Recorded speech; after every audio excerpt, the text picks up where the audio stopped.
Okay, what's going on, everybody? My name is Mangg.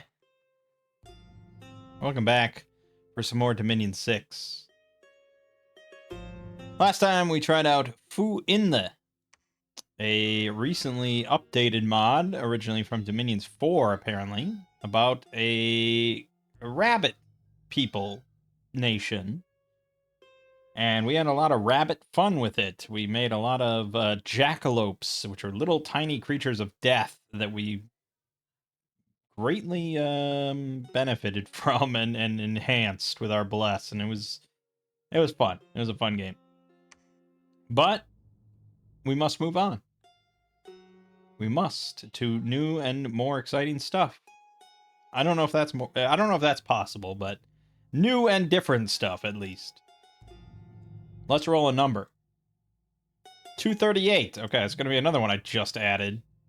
M.A. Nighon, Dungeons of the Warlocks. I believe this is one of the Heroes of Might and Magic inspired nations. M.A. Nighon, Dungeons of the Warlocks. There it is. So there's a bunch of mods here that are all inspired by various Heroes of Might and Magic 3, I think, specifically, nations. And, you know, I don't have tons of knowledge in my head of Heroes of Might and Magic 3. But we'll see how familiar some of this stuff is.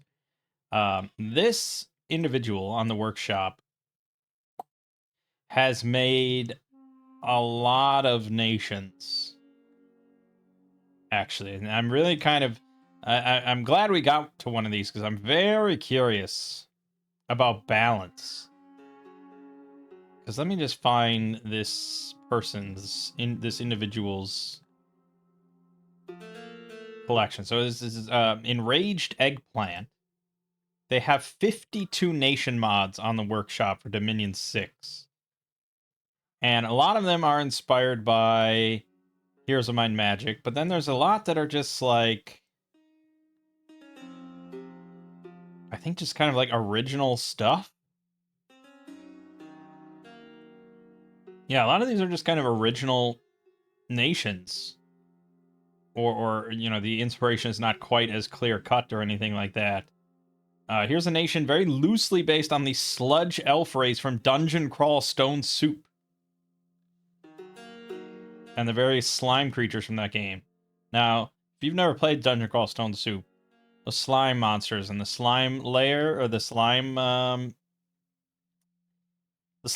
in that game is just fucking brutal. So I'm very interested to try it. But right, so he's got 52 nations, and it's like, how can these all be like balanced?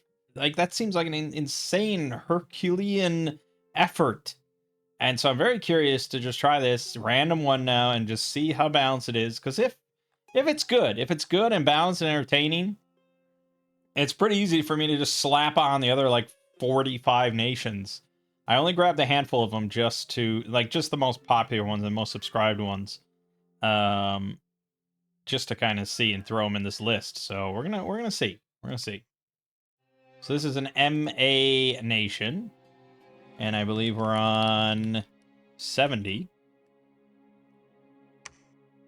Let's hope that it's not broken. I assume that all of his nations are not going to be broken when they're with each other. And yeah, it is, like I said before, where basically for every new creature you put in, every new item you put in, every new... Actually, I don't think you have to do it for spells, but every new creature and item and stuff, and pretender chassis, you have to put in a new ID number.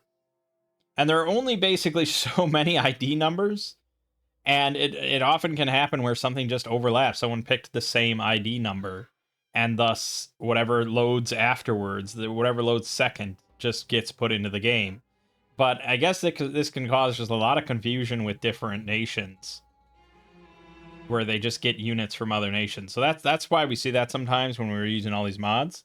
There used to be a tool for Dominions 5 called the Domingler, which would actually go through, you'd load it up with all the mods you want, and then it would make sure that none of them overlap in numbers. And then I think you could like change numbers just on the fly in the tool, and then you could like combine all the nations into one mod. And so then you could guarantee, theoretically, that they all will work together at the same time. That hasn't been updated, and there's no equivalent for Dominion 6 yet. But yeah, I could imagine if Dominion 6 was bigger, that would be a very quick thing that would be popularized, because that's what prevents you from really playing with a lot of modded nations all at the same time, is just them sharing similar numbers and stuff. All right, so wait a minute. Hold on. We went ahead of ourselves. Great, now I can't back out of this. This happens sometimes. So we're on just like default map settings, and I'm not pleased with that. So I can't back out of the screen for whatever reason. I don't know why this happens. There's literally no way without closing the game, so we're gonna close the fucking game. How did I just skip past the map? I was just talking and talking. Also, we're listening to the Medieval 2 Total War soundtrack, just to mix it up a little bit.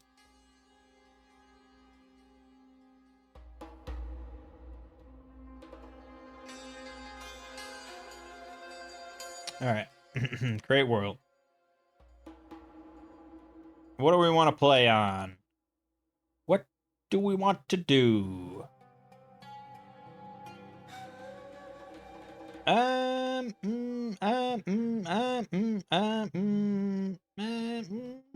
do love Alewin. I really do, even though we just never seem to have a good game on there. We always get thrown to the east side, and it's always shit. We've won, like, what, one game on Alewin? It's been really miserable. Lego and I just did this the other night, where we played a game on Alewin, and we did win. And it really was, like, kind of a rough start. Where we ended up, we ended up with, we were playing a Disciples game, and they had a team of 2 water nations. It was like Earlier and Atlantis or something, and they were allied with Baratos, who can sail. And so, and we were right next to the ocean section, and I started just getting hammered by all 3, and it was terrible, but we did end up winning, so, yeah, you know. Alright, fine, we'll do Alewin. I just like it too much. Okay. MA, we're gonna need... So we're gonna do... We're doing 12. All land. I'm not fucking about with that.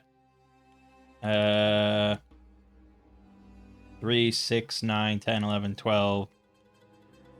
And we're playing Nighon Dungeons of the Warlocks. And away we go. Nighon is a cavernous island east of Antagaric, across the Nighon Straits, populated by monstrous creatures such as minotaurs, medusas, rocks, hydras, troglodytes, and others, but is ruled by human warlocks that arrive from the mainland via the monster-infested tunnels. We have humans, minotaurs, troglodytes, medusas, and harpies. Military consists of troglodyte minotaur infantry, medusa archers, sacred beasts.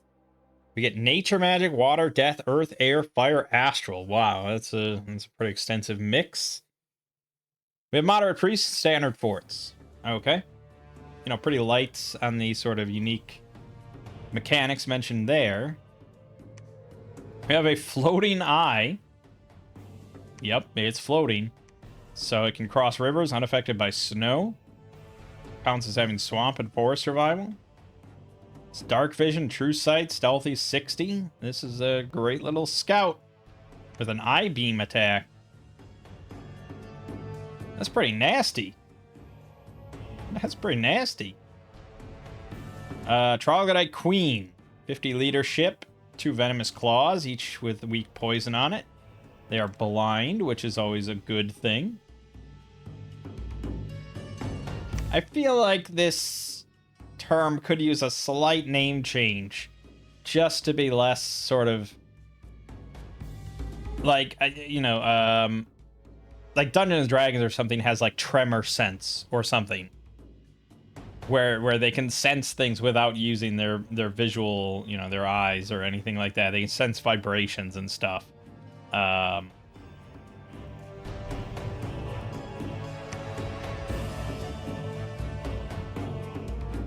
so I don't know, because usually blind just seems really negative. Not to be offensive to any blind people out there. Minotaur Battle Leader. 100 leadership with Trample and Recuperation and Dark Vision 100 with a 29 damage Battle Axe and a Gore attack. And oh my god.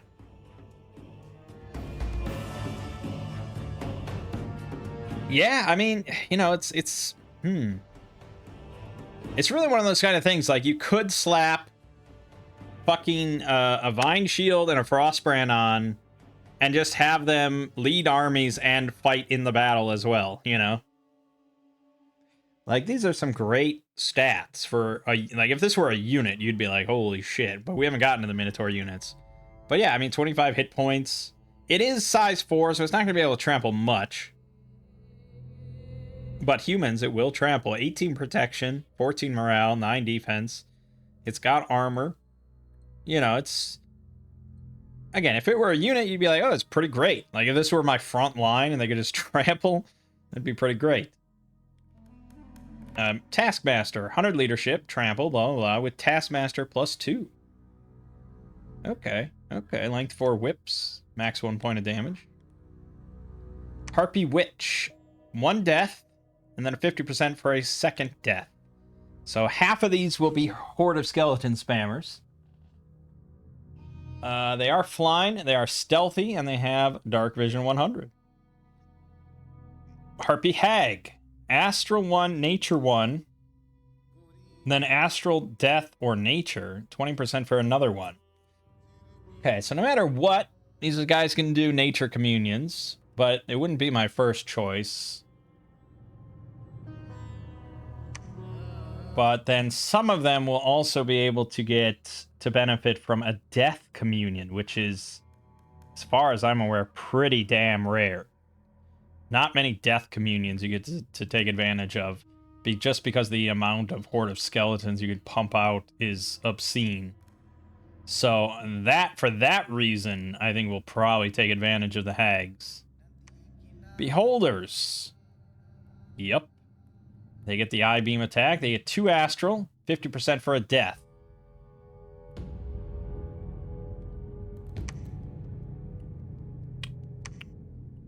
Which does give them better odds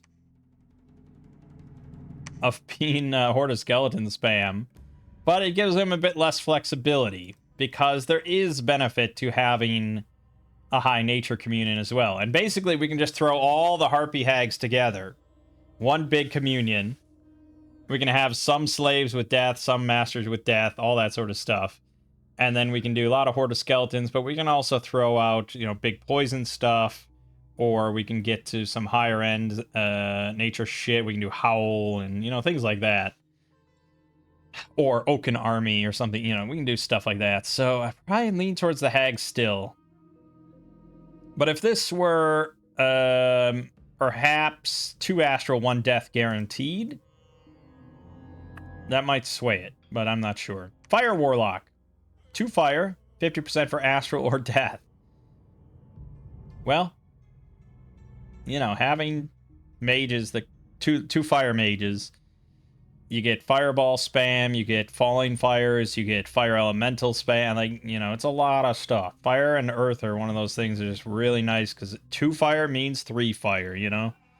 And having 3 in a path for 180 gold, 2 recruitment points is always good. Water Warlock. 2 water, 1 blood, 1 holy, 50% for fire or earth.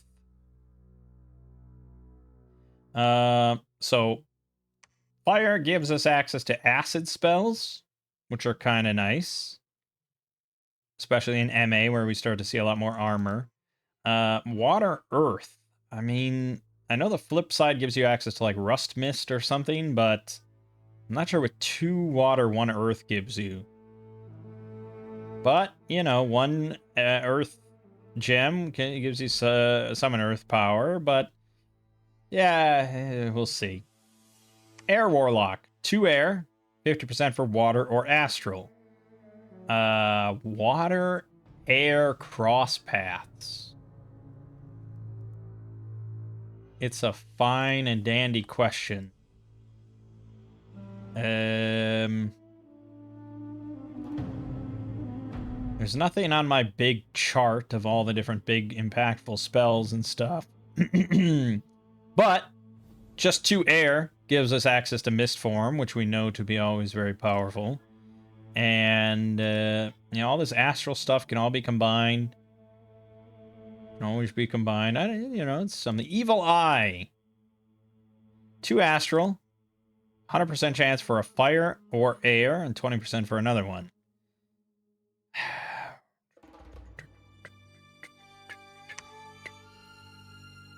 It's hard to say. I mean, it's really tricky, because I feel like I kind of got to pick a lane, you know? I have to pick an avenue here and just work towards that.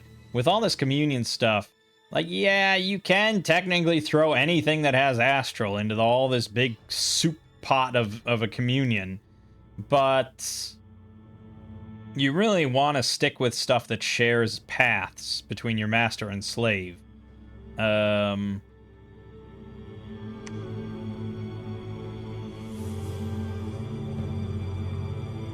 Yeah, just because it's a lot more fatigue if they don't share a path. Now, there is Light of the Northern Star, which is 3 astral, but basically any communion master we have is going to be able to cast that. So, yeah. Minotaur Mage. 2 earth, 100% for a fire or death, 20% for another fire, earth, or death. Okay, and they have Adept Researcher +4, and they're only 245. If I wanted to be simple with it, and I didn't want to mess with any communion shit or anything, I mean, this is really all you need to win. Alright, a 2 Earth Mage, and you dribble in some fire for some extra magma shit. And they have 25 hit points as a mage. That's pretty great, with recuperation. And Adept Researcher, and it's just, this is really all you would need. And this is probably what we're going to start to make. I'm tempted by the Harpy Hag just because of the Horde of Skeletons communion is pretty rare from what we've seen. But this is a very nice, usable mage. Yeah. It's hard to pass up. Medusa Enchantress. Getting pretty pricey here. 365 gold. 2 nature, 1 glamour, 1 holy, and another nature glamour, 20% for another nature glamour. So we could have... Well, we're very likely to have 3 nature people. Or 2 glamour enchantresses. But we could even have 4 nature or 3 glamour. They are also sacred. If I didn't want to mess with communions, and I didn't want to have like some sort of nature communion, these guys would be very usable at 3 nature, with an extra 2 glamour thrown in the mix for despair spam and stuff. And if you did happen to get a 3 glamour, you can cast Twilight, and then all of these are going to be 2 or 3 glamour. It's pretty big. Again, if we had a lot of money, we could just make this and probably do fine. And then the Medusa Queen. Oh boy. 620 gold is very pricey, but, you get 3 nature, 2 glamour, 2 holy, and then another +2 to nature or glamour. That means 5 fucking nature on a mage that I can spam, and 4 glamour. Well, I mean, not both at once, but yeah. Which is pretty... That's a lot of stuff. Okay, if we look at my chart here, 5 nature gives us access to Army of Giants, Army Regeneration, Giant Warriors, Wild Growth. I don't even know what that does. I'm going to look it up right now. Conjuration 8. Affects an area effect 10+. Entanglement. Strength plus DRN versus 19 to get free. Difficulty is increased or decreased by the growth/death scale of the province. Also increased by +1 in forest. So area effect 10+. So for her it would be 12 with 5 nature. Entangle. No gem cost. So she could spam this. I mean, that's a good example. Not to mention just all the other stuff you can just spam to great effect. Glamour 4 gets you access to Army of Shades, Battle Fortune, Displaced Warriors, Aura of Bewilderment,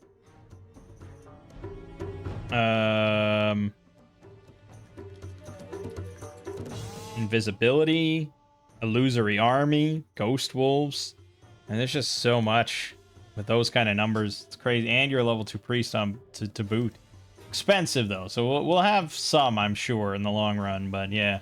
All right, let's look at units. Troglodyte Drone, 13 hit points, 5 protection, 9 defense, basic militia sort of stats. In fact, that might be pretty close to militia stats. They do have the dark vision, or yeah, blind. They are slaves. They get boosted by Taskmaster. No armor of any kind, no shields, but a poison tip spear, 14 pierce with a 15 poison is pretty nice. Yeah, but Harpies. Nah, again. With like a big army-wide buff,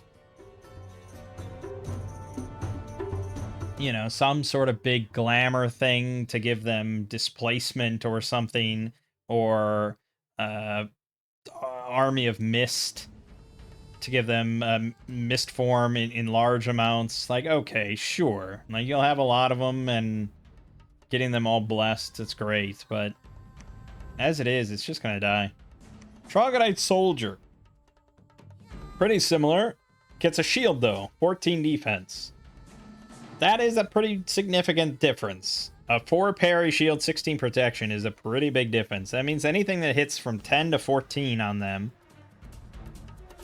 that sort of, any, what I mean is basically any attacker that has an attack skill of 10 to 14, on average, is going to hit that shield and have to go through a total of 21 protection, which is pretty good. And that is, I would say, the most common attack skill range in the game.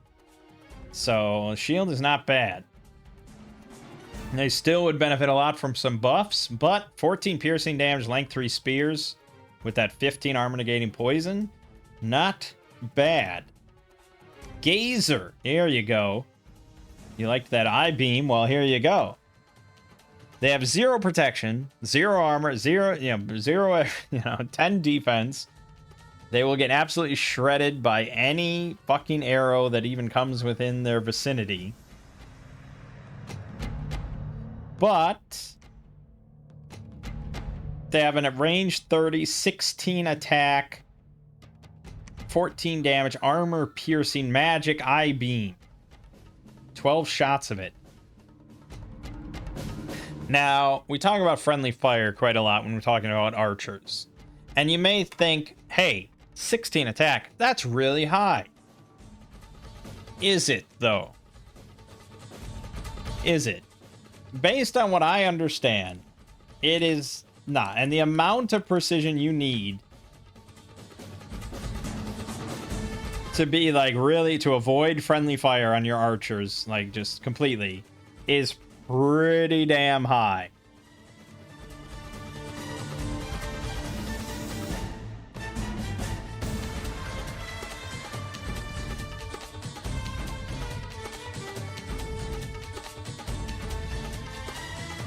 The actual formula for the precision roll is really complicated.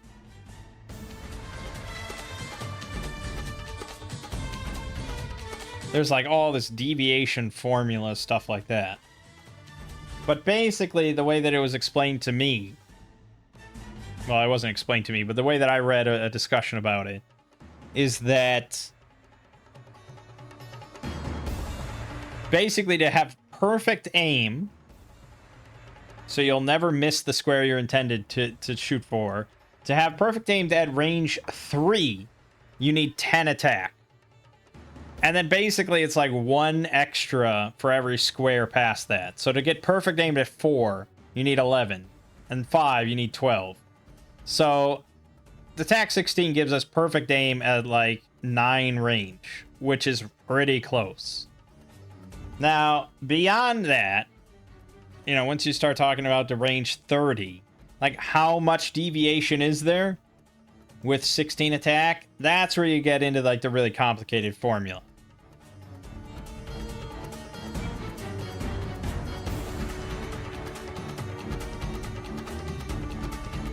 You double precision above 10, use this as the score. 4% for half score, 2% for 1/3 score. If score divided by 2 minus 2 is greater than or equal to the distance hit and abort the rest. Calculate random between 0 and score minus 1 plus distance times 1.25 rounded down divided by score and round down the result. Random number between 0 and the result equals the deviation. For each point of deviation, do 2 random rolls. A 1 or a 0 or a -1 on the vertical axis, and a 1 or a 0 or a -1 on the horizontal axis. And that's the deviation.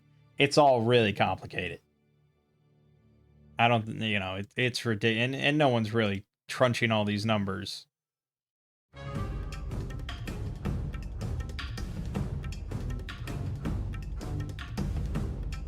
So anything fired with 75 or more effective precision does not deviate in any way. It will always hit where it intends to hit. But obviously only a handful of things, well, relative handful of things in the game hit that. Certainly never an archer will get up to those kind of numbers. Which makes sense. It's fair. It shouldn't always hit.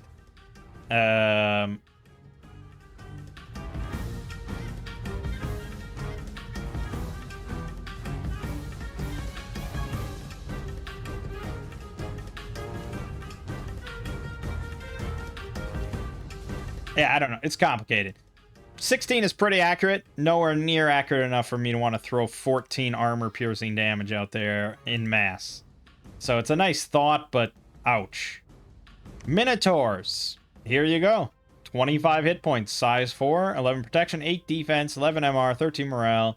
They can trample anything size 3 or smaller. They have recuperation to recover from afflictions constantly, 100 dark vision, 29 slashing damage battle axe, length 2, and a 16 damage gore attack. Yeah, it seems really painful. Seems really quite strong, especially throwing like mist form or something on them.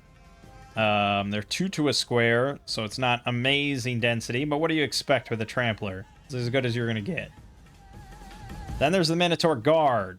Pretty much same attributes for a lot of the attacks. Trample, recuperation, hit points, but 18 protection instead of 11. And 1 less defense. It's a massive jump in protection value. And if you can afford it, it's probably damn well worth it. Because, you know, the other ones are going to get hit with a lot of arrows and things like that.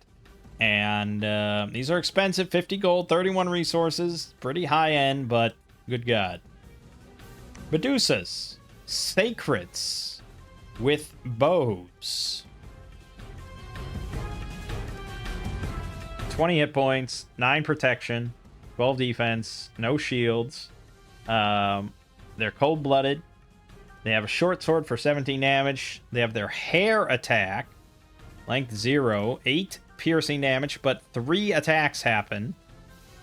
And any ones that actually damage the target will cause a magic resistance negates, paralyzing poison, 50 armor negating fatigue damage, reduced for large targets. Needless to say, a lot of fucking fatigue damage. And then the bow itself, 35 range, 13 attacks, 16 piercing damage, with the paralyzing poison also added onto it. It's,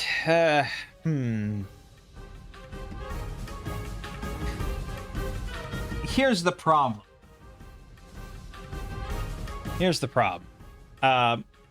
It's a sacred archer. And unfortunately, we live in a world where there aren't that many good bless options for an archer. Most of the stuff you're going to talk about are either defensive related or melee related, or sort of melee adjacent related, like a fear aura or something like that, you know? There are, you know, solar weapons, for example, will add the extra damage, the fire hit damage thing, on the bow.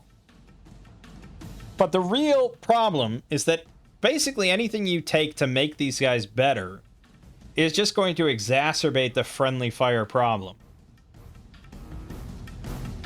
And you might think, oh, well, you can just take a lot of precision and make them really precise so they don't get any friendly fire. Except you can't. You're not going to take... You can't take enough precision to get them up to 75 so they're perfectly accurate. And you could take a lot of precision. I don't know what the limit is, really. But again, think about what numbers I just told you. You have perfect accuracy with attack 13 at range 6 range. So every point of precision bless you take is going to increase that range by 1 to perfect accuracy. So you're never going to get perfect accuracy. And so then you're spending all your time just to make like an okay bow attack at pretty good accuracy. Like reasonably good accuracy. And it's still going to just shred your own units and give them 50 fatigue damage. It's just not viable in my mind, and that's why you don't see many Sacred Archers. Not until they really overhaul the archery system or overhaul a Bless. If there was an Incarnate Bless, and all it did was give ranged weapon attacks perfect accuracy up to range 25 or 30, really just give them perfect accuracy. Just have it cost like 7 Bless points or something. And it's an incarnate thing and they have perfect accuracy. That might be overpowered. I'm not sure. There's not many Sacred Archers in the vanilla game, though, so I'm not sure. Hard to say.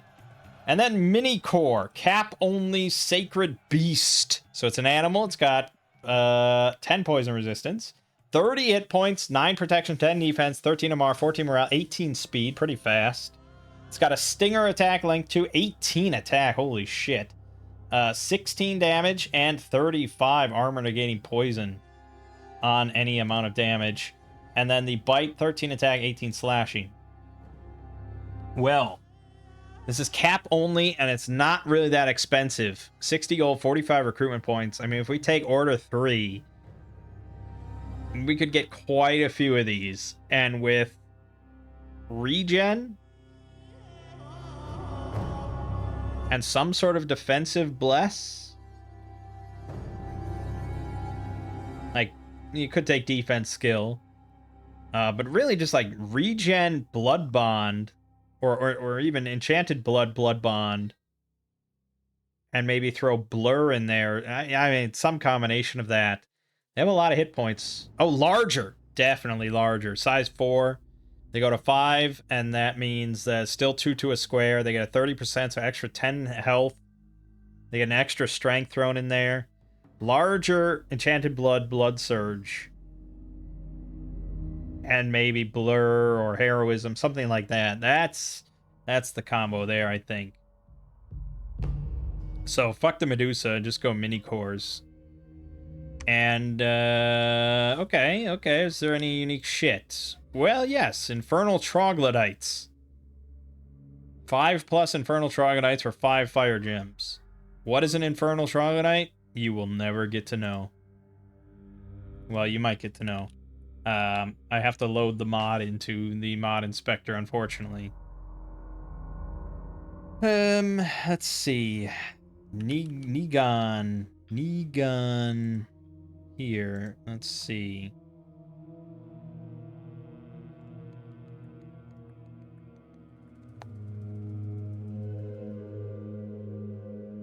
Uh, 343. That's this one. That is this one.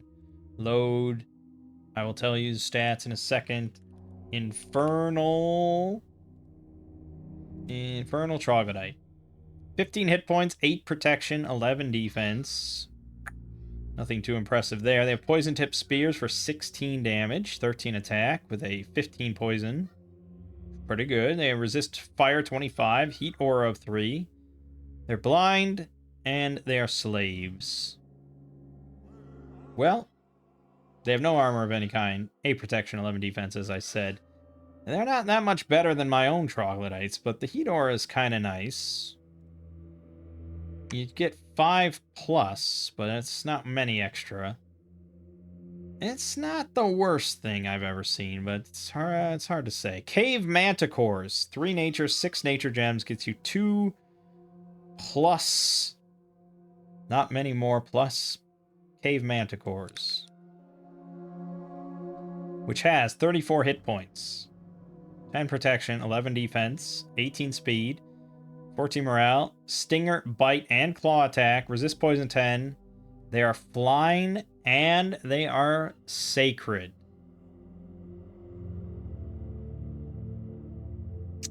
Well, yep, we're gonna want those. We get 1 for every 2 extra levels. So a 7 nature pretender could get 4 at a time for 6 nature gems. But that's kind of late in the game.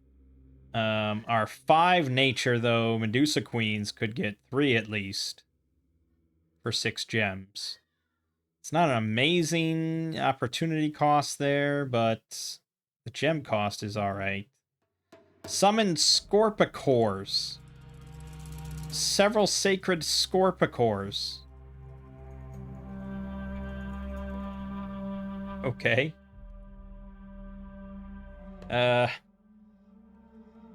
40 hit points. Again, flying and sacred. 12 protection, 12 defense, 14 MR, 14 morale, 18 speed. And they have the stinger, a bite, a claw, and they can flick their barbs. Range 17, 10 piercing damage, and 15 poison.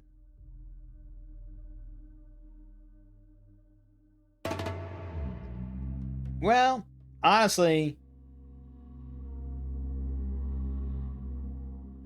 they're flying. So I don't know how much I value the ranged attack, to be honest. Yeah, they don't do much for me other that the Cave Manticores don't already do, to be honest. Okay. Alteration has a whole lot of nothing. Evocation has a whole lot of nothing. Construction. Maybe get some stuff here. Probably not. I know it's tough. I don't really expect it or anything. I just look. Yeah, okay. Enchantments. Whole lot of nothing. Thaumaturgy. We have Curse of Cowardice. Range 50. Area effect 2+. 5 precision. 10 minus fatigue cost. Jesus. Frighten 5. Armor negating. Are you kidding me with this? This is a balanced spell in your mind? Granted, it doesn't hit... well, it hits friendlies. But you get my big fucking, like, death communions, and they just start the battle by casting Curse of Cowardice twice for, like, 3 fatigue. I mean, let's say we have a death communion with death 4 masters.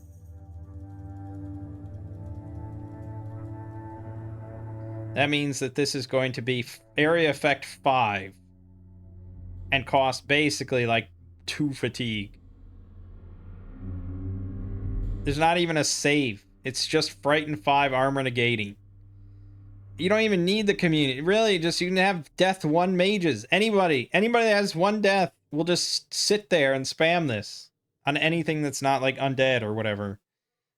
That seems really OP to me. Curse of Decay.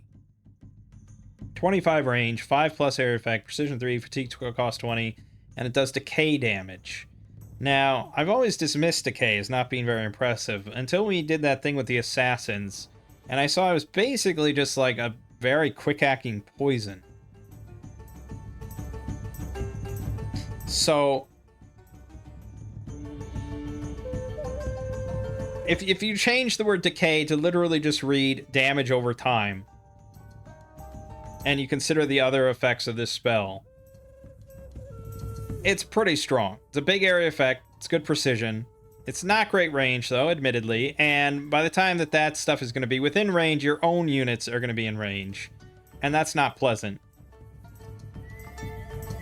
So I would say this is a bit more of a balanced thing, or a bit much riskier of a thing with the risk reward compared to the other one. So yeah, we might get some use out of that though.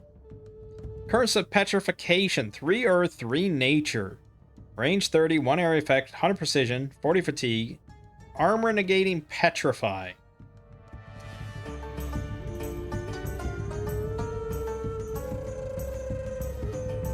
So, yeah, I mean, it doesn't say magic resistance negate,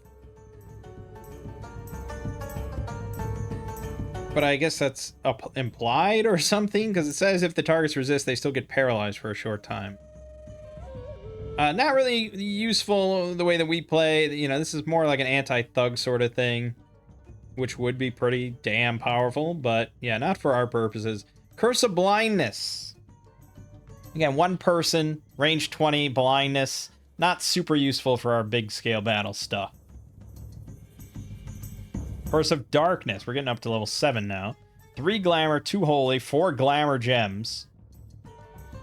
Covers the whole battlefield in complete darkness, which I believe is -6 to attack and defense, and precision if you have no dark vision.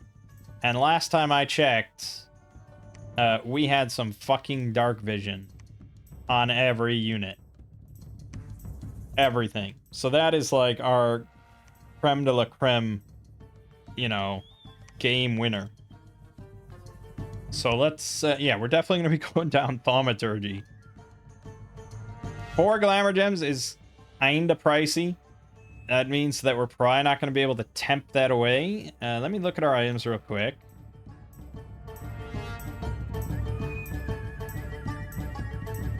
So, well, no, I stand corrected. Fairy in a Bottle gives 1. Dream Spool gives 1. But Terrafoil actually gives 3. No, it gives 4. Fuck. Terrafoil gives 4. And it has auto spell False Fetters, which is crazy. It is Construction 7, though, obviously. And it does reduce every path besides Glamour by 1.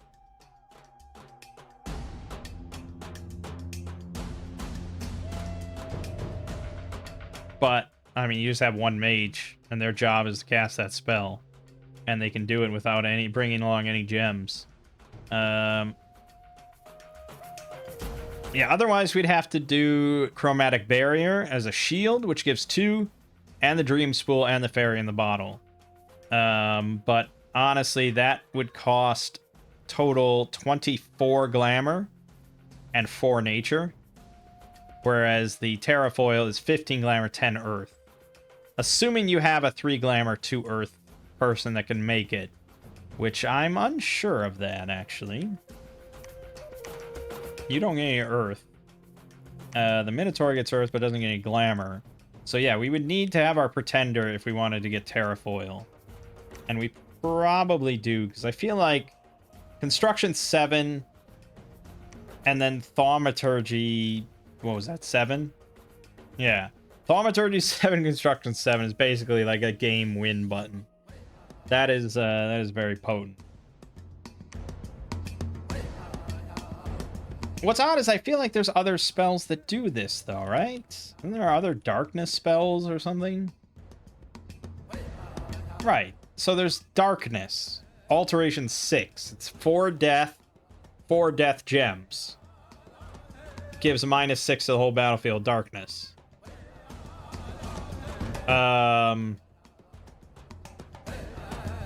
So honestly, that might just be the easier way to go, because we can just do a Death Communion and get 4 death gems through oh god, I mean, death gems are kind of plentiful, right?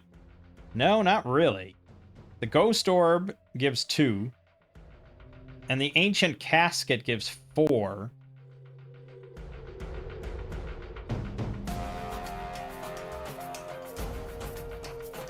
But it requires 15... It requires 3 death and 1 blood. But we were planning to take blood anyways, so again, similar things, and my pretender could just make it. We do need a bit of blood slaves, but only 5. And we really only need to make 1. So Curse of Darkness is kind of appealing, but yeah, it doesn't do anything that we can't already do with Death. This is just maybe a bit more accessible if we didn't want to do communions. I'm not sure. I'm not sure. We'll see. We don't have anything in blood magic, and no special divine stuff. All right. Well, what are we looking at for our actual army then? We definitely want Minotaur guards. I'm almost tempted just to make them the front line. With 25 hit points and trample and 18 protection, they'll basically just run over everything in sight. So, honestly, I don't know if I need anything besides Minotaurs and Minotaurs, which rhymes. Yeah, the Troglodyte soldiers are fine. They're okay for a front line, but why bother when you can just make Minotaur guards? The only problem is we're going to have to go pretty damn heavy on scales here. Maybe even 3 order or something. So yeah, we don't have an option for order, so forget that. We're going to have to go pretty cheap. Could get the Golden Idol. Could get Baphomet. Baphomet gives a lot of stuff we like.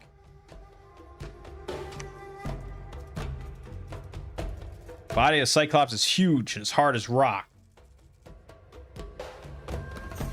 Empress Medusa gives nature glamour. Which I suppose, but the Terrafoil was what? That was just glamour? No, I thought it was glamour. Glamour 3, Earth 2. But we could throw Earth in there, right? But the problem is I want to throw more than that in there. Specifically, I said Enchanted Blood, Blood Bond. What was the other thing? Larger. So we do need Earth Nature. Okay. So fuck, yeah. So I'd have to have Earth. I'd have to add Earth and Blood.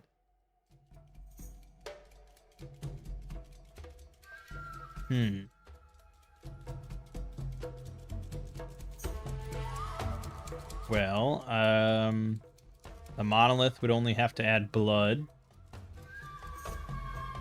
Or we can go down to, you know, the Dominion 1 stuff. Which is always an option.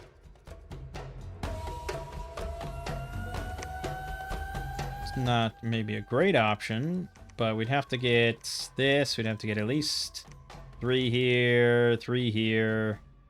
I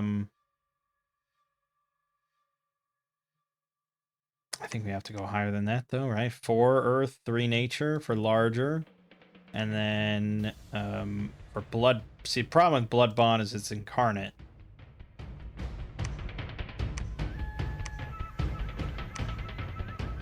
That would be kind of the minimum of what I'd want. And then on top of that... Probably you'd want a bit more... If we want him to be kind of usable until the deity comes out, I think I need some kind of protection bump. Yeah, we said blur, that's right. Blur and maybe heroism.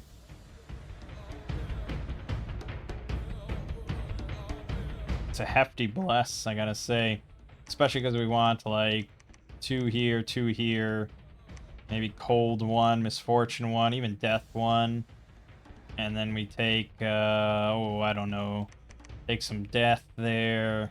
Probably gonna end up with like 3 and everything, really.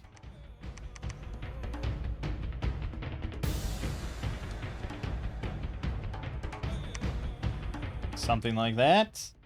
That gives us a couple more points that I could spend on some sort of resistances or just attack skill. Their attack skill is pretty damn high, though. That's not where I'd put the points. Maybe defense or just damage. Or our old favorite, solar weapons. Because these are not magical. So, yeah, we like that. Or Blood Surge. Blood Surge is damn good, but we do take it a lot. Yeah, let's just grab Solar Weapon. I always find it fun now. Okay, something like that. They're not really going to be super good until Blood Bond kicks on in 36 turns, but we've got a pretty usable Pretender that can make a lot of the stuff we care about. Yeah, okay, we're going to go with that. Morale. I know, and I like taking these specific Pretenders that they make for the mods too, but, you know, this music is very unique, I must say. This is something. Aluin, we're going to go with 18 thrones. We need 4, and away we go. My initial impressions here, a couple of the spells do seem pretty overpowered, but, you know, I don't know. I'm not sure. It's hard to say. The actual units don't seem to be too ridiculous, but we're going to see how these Minotaurs turn out. Wow, this soundtrack's all over the place. I don't want voices ever. I don't want to... Basically, if I'm listening to any game soundtrack in the history of games, I don't want to hear a single human voice. That's how I feel about it. No, that's not quite true. A Soulsborne, a boss soundtrack with a god choir, that can kind of work. I suppose. That can kind of work. Alright, so if we just want to make Minotaur guards, we can get 5 per turn at the moment. But then we can also throw in a few of these things and have basically no money to do anything. Oh, there you go. Perfect. We get Harpy Hags. It's not quite what we'd want. Because I think we wanted maybe the Minotaur Mage. Yeah, but I'd have to... We'll keep this for the moment. Oh, God. I got a Troglodyte Queen. This is going to be my prophet. Fuck. I would rather have the Minotaur Battle Leader be my prophet.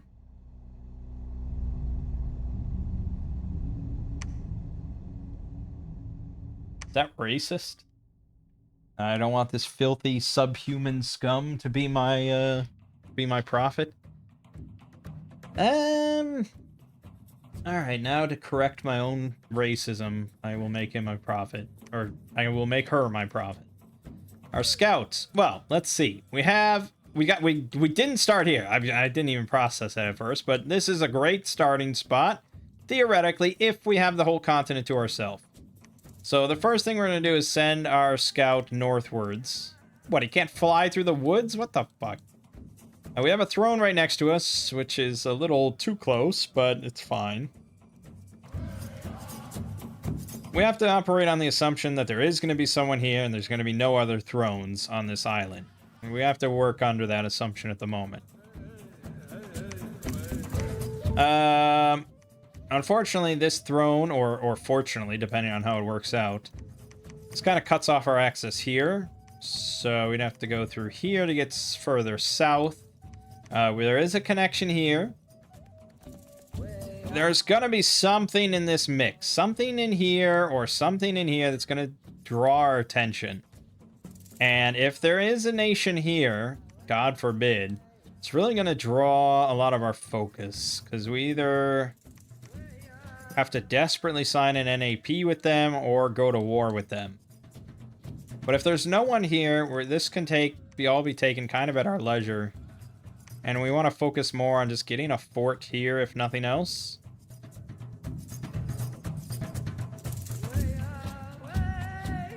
Alright, I gotta switch this soundtrack. I can't, you can't. Crusader Kings 2 official soundtrack. That better not have any voices in it.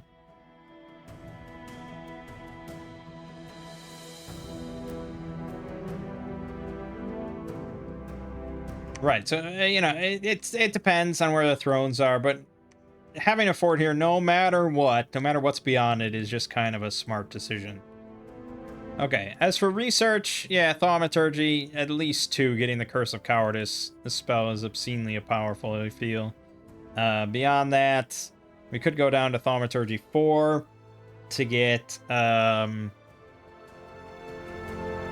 remote sight searching. But at the same time, yeah, so if we're doing Curse of Darkness, and I guess we are, I picked stuff for the Terrafoil. So let's do Thaumaturgy 2 at the bare minimum. And then, like, I feel like, yeah, so you gotta go to Alteration 4 to get Mist Form, and that's kind of further down.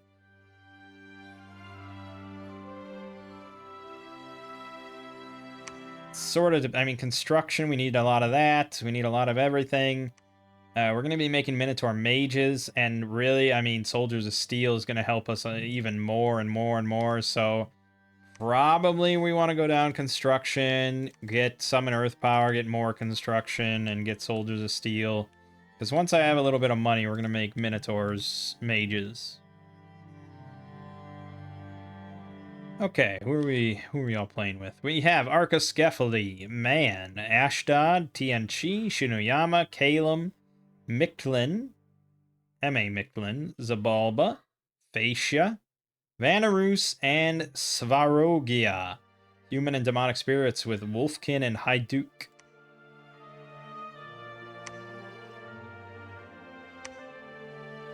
Yeah, it seems like a fun little modded nation.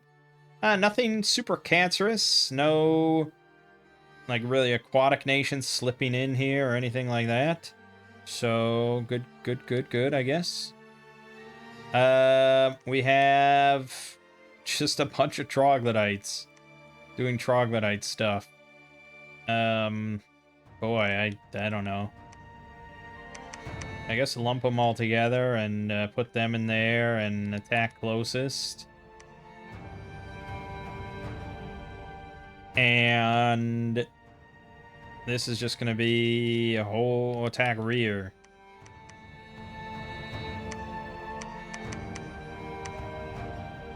Something like that. Divine Blessing, Sermon of Courage, Word of Thorns.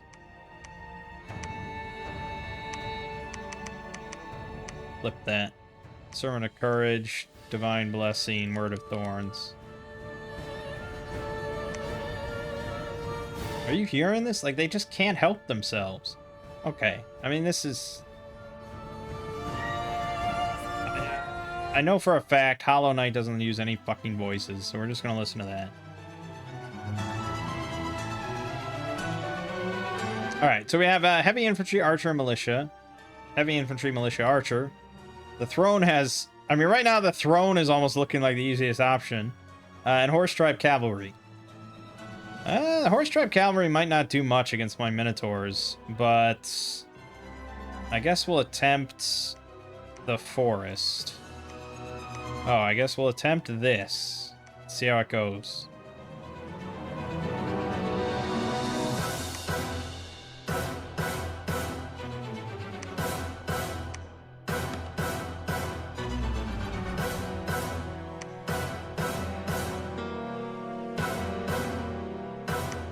Probably a little loud, I guess. Alright. All the Minotaurs ended up in the rear. That doesn't help. With the Mini-Cores racing to the back.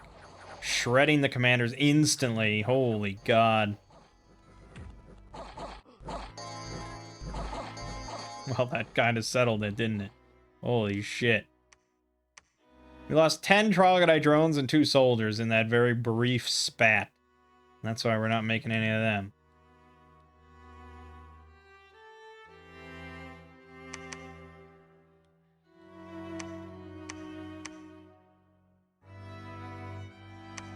So we do have a second throne in Flower Meadow Forest. That means if there isn't a nation here, we are in a very good position. There's also a throne here in the water. Now, I feel like troglodytes should be at least poor amphibians. Personally, that's my personal thought on the matter. They're troglodytes. They're meant to kind of be watery things, right?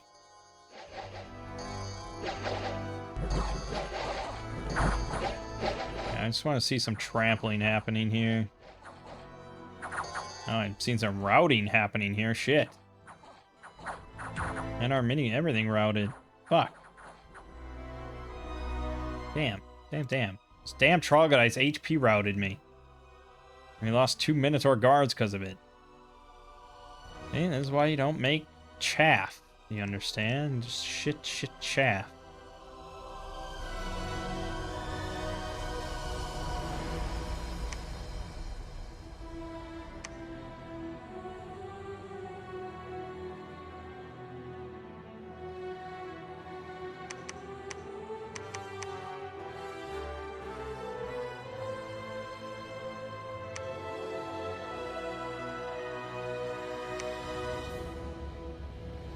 I don't really get why these guys have Adept Researcher 4. It seems kind of OP, perhaps. I'd recruit them without it. You understand?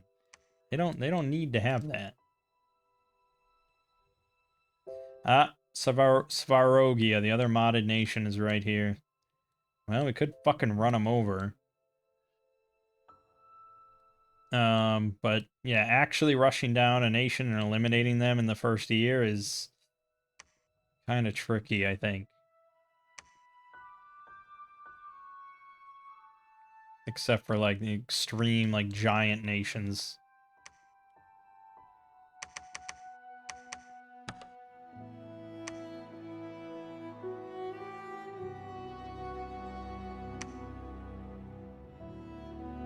Well, I can't imagine we fail this time.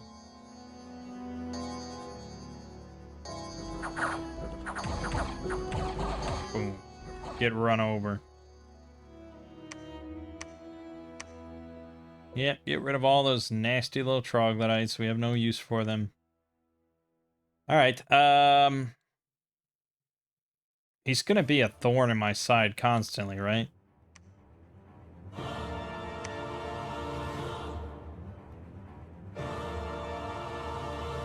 This feels like a mistake. This feels like one of those things where it's like, you know you can't do this, so why are you trying?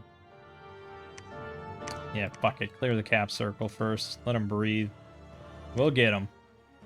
Look at our research flyby with these adept researchers.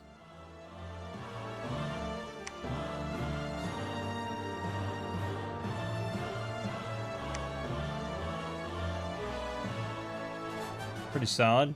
Horse tribe cavalries can be a real pain in the ass, and I have no shields of any kind, so pretty good. We found a pendant of luck. Go figure. Alright, let's go get more. More of these mini cores.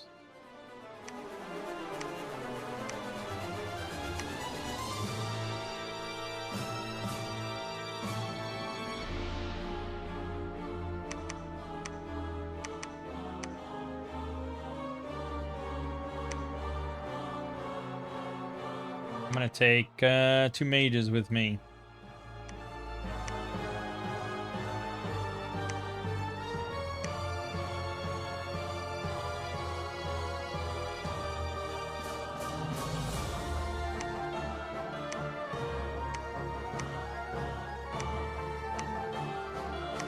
And now we just have this, and we're still not holding. And that's fine. Just get something out there.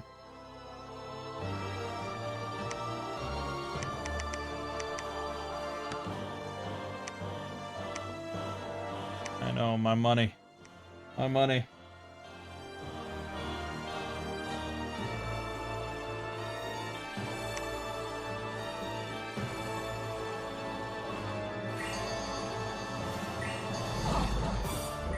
I suppose that was best case scenario. Leaves my minotaurs to trample. Good. One mini core died from that rush. Bastard. Bastard, man. Alright, I'll be right back.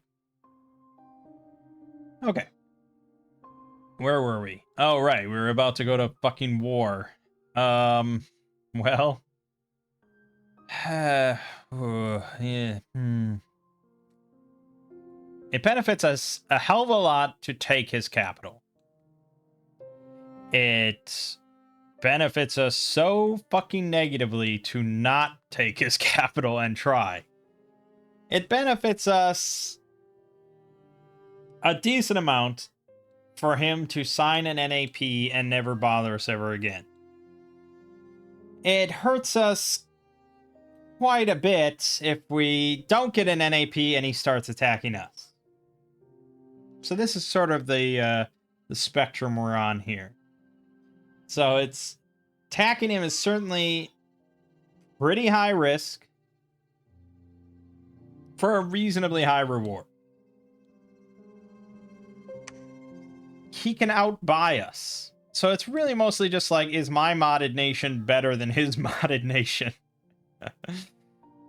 Fuck my face. This is going to be bad, but we're going to go for it. I'm going to put this in there, even though that's not going to do jack shit for shit. We'll put in a little bit more. And we'll just make and live with our choices.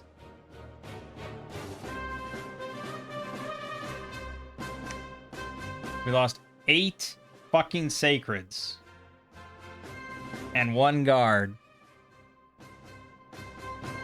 He did move. I mean, this is like his main expeditionary force, I assume. So he definitely lost a lot bigger than I did. He lost all but 1 of his sacreds. But man, they fucking butchered my Minotaurs with their 25 slashing magic damage. Which is to speak nothing of his bless, which is going to be random, of course. Heroism and strength. He does have dark vision. Undying +2 to give him 4 extra health, but no regen, so it's... yeah. Fuck. He already weaseled his way down there. He already has a fucking pet. God damn it! This is what I'm saying. This is what I'm... like, it's just ridiculous. AI is just inhuman.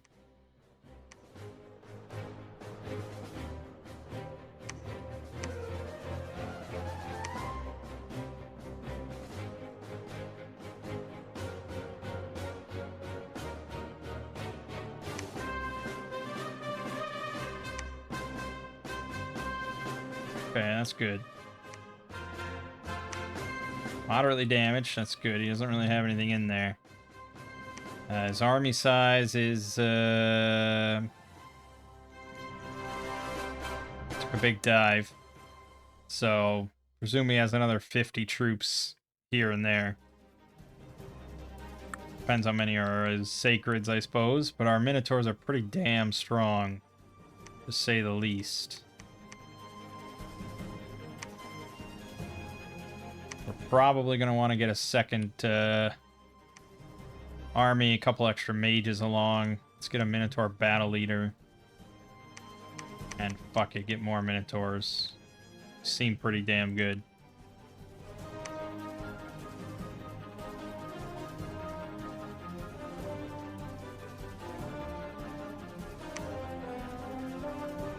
Nice. Throwing away his 1 sacred and a old decrepit man. Severely damaged.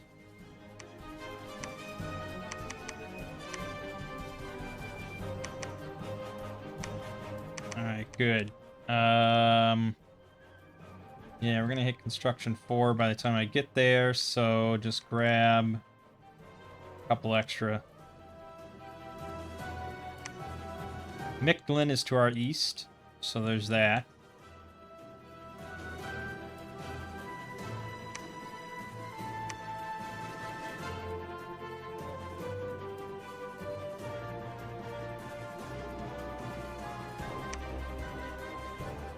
Well, There's the rest of his army. He lost 12 of his sacreds.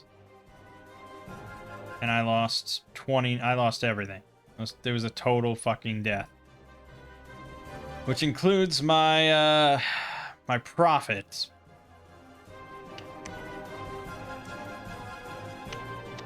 This is getting to be maybe not a good idea, as we figured.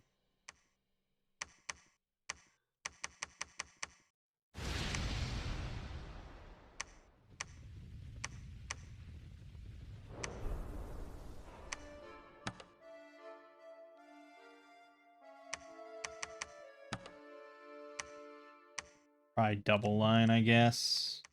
Buffing. Oh, this is such a dumb idea.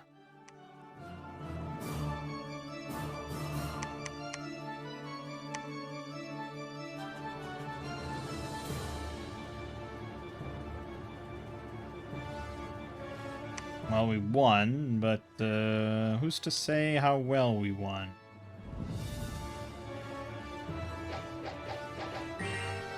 Good. Puts him at 21 protection total. Problem here is that they're so slow that the mini cores have to eat everything. And we lose all our sacreds.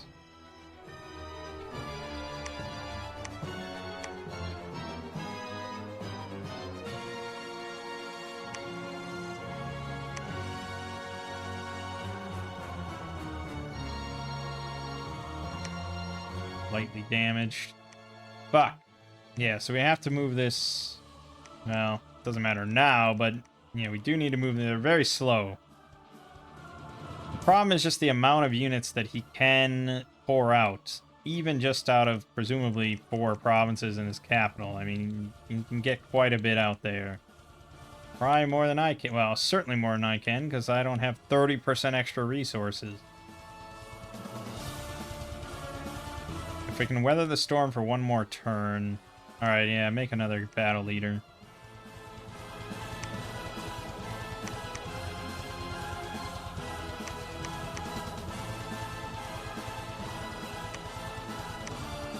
Right, so we got Construction 4 for Soldier of Steel. Legions of Steel is looking to be pretty appetizing, but we also need more other things. Enchantment would give us strength. That's not really super important to us. Curse of Stones we know to be pretty damn powerful. We could just throw gems onto a guy and he throws out Curse of Stones and we call it a day. Not bad.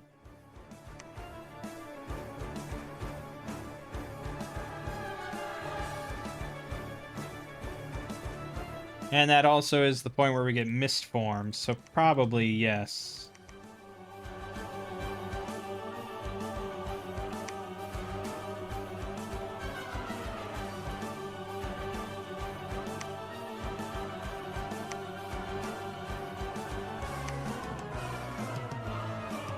So sacreds he's got that are pretty mean.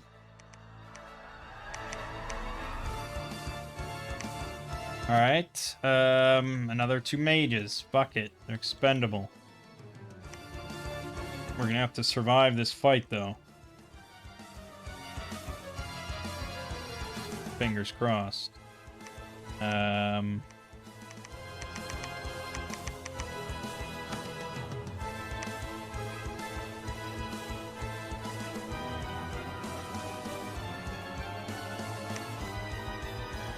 Seems like we won.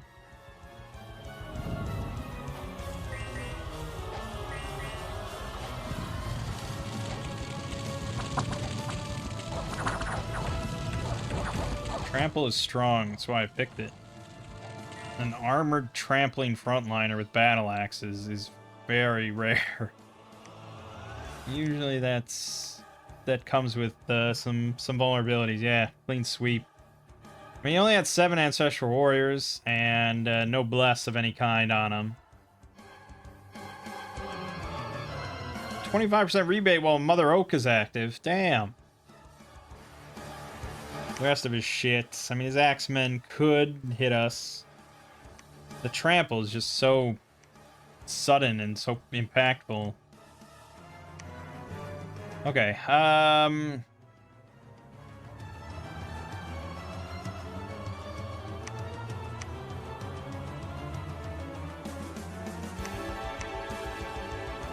yeah, we don't really... Okay, so these guys... This can do Curse of Cowardice. We're gonna get to see how fucking good this is. The other guys are just gonna be... Oh, not you, whatever.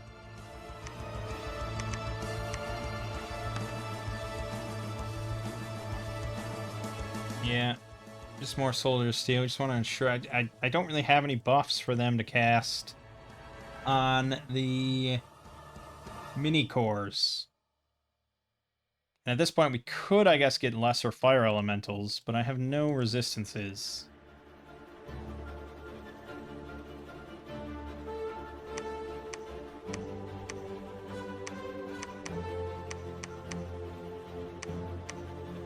Let's go further in the back. Alright.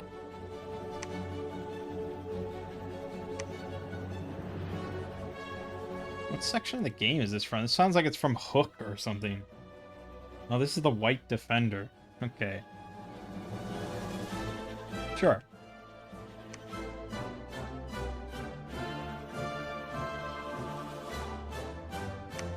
Alright, we breached it. He's gonna come in with everything he's fucking got to take this. So, we will see what the better modded nation is. Not really a fair comparison, I suppose, but we'll see.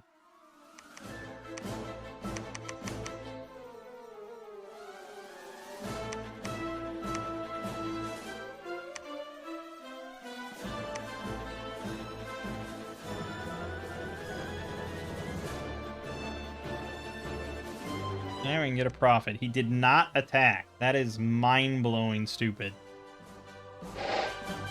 Gotta weather the arrows here.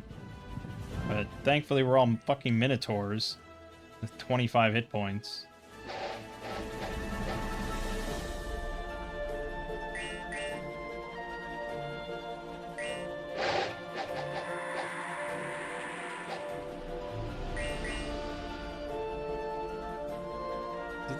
Did the death guy get popped instantly or something? What? Did he die instantly?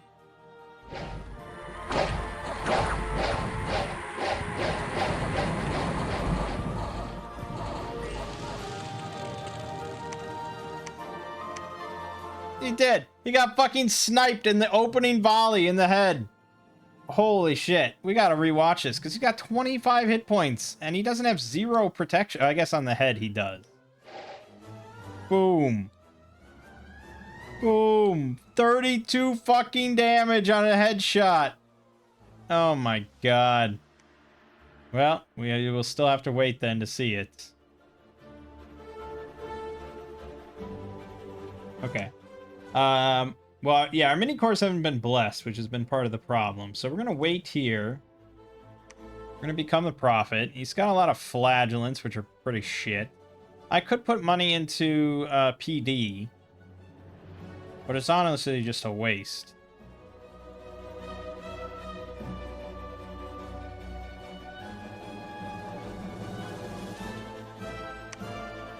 Zabalba's down here, so Zabalba and Micklin are near each other. Well, we did well in taking this, and I could make Minotaurs here instead, which is probably what I should do. Well, can't really make many, unfortunately, yet.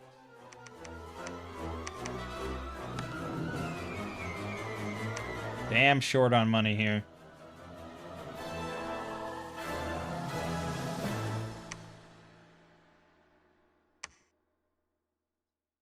Yeah, so he's got 24 Ancestral Warriors, but beside that, doesn't seem too bad. The 69 Flagellants, these things are absolute garbage. It's like one of the biggest memes in Dominions is trying to make a Flagellant Bless work, because they're really cheap. They're like chaff sacreds.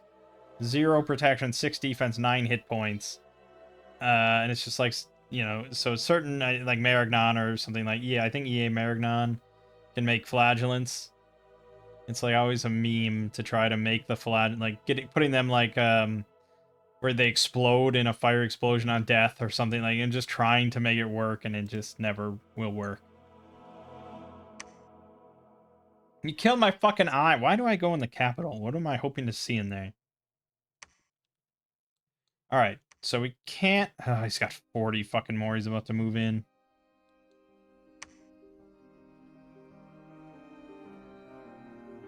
Yeah, can't really rest on our laurels here. When you gotta go, you gotta go. I wish we hadn't have lost the death guy, but we sure did. Now we got 30 more sitting here. I think we gotta get another Duderino. But now that you have that, you can actually do stuff. Divine Blessing, Sermon of Courage, Word of Thorns.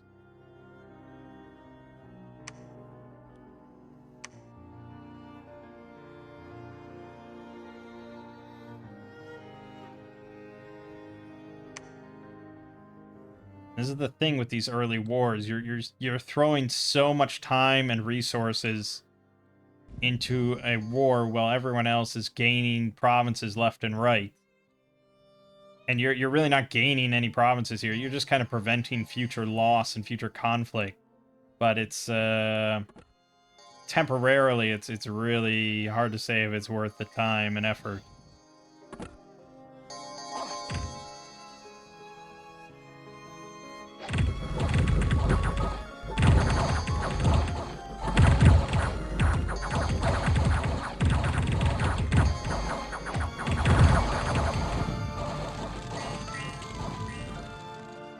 Good. Pretty good. We lost 15 Minotaurs. Not ideal, but that was basically... Ah, man, it's fucking like 2 mercenary companies. That's a really annoying thing. Like, those losses mean almost nothing to him in any meaningful way. Alright, we're gonna roll out. I think he's probably gonna attack us. I could stop all my funds. That might dissuade him just long enough to me to run him over. And then take 26 more of those, 13 more of those. Take another couple death dudes.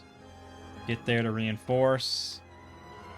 Yeah, it's never a good idea, even though you recognize the potential benefit of it. It's a costly one.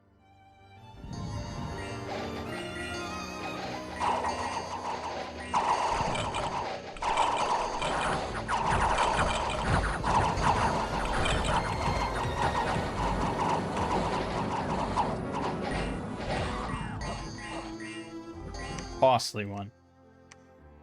3 mini cores, 7 guards. Really running out of numbers here.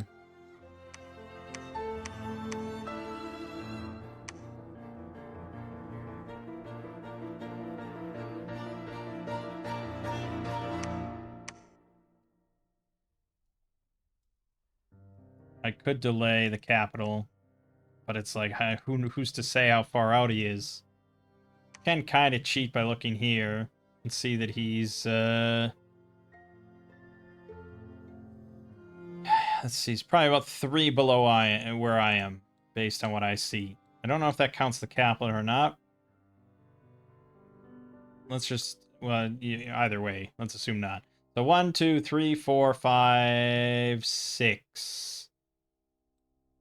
So assume he has 3 others. That would be these 3. If he hasn't taken Sailor's Haven. So we could PD up this. He knows where I'm moving, which is the unfair part. If he was smart, he would bunker in his fort. He's not going to be smart. He's probably going to move to Bonelands, but it's not connected. He can't move here and engage me yet, so he may just try to take Dead Marshes, or he might bunker in, so we'll see. We got a bunch of militia here, which can help with sieging, so send them in.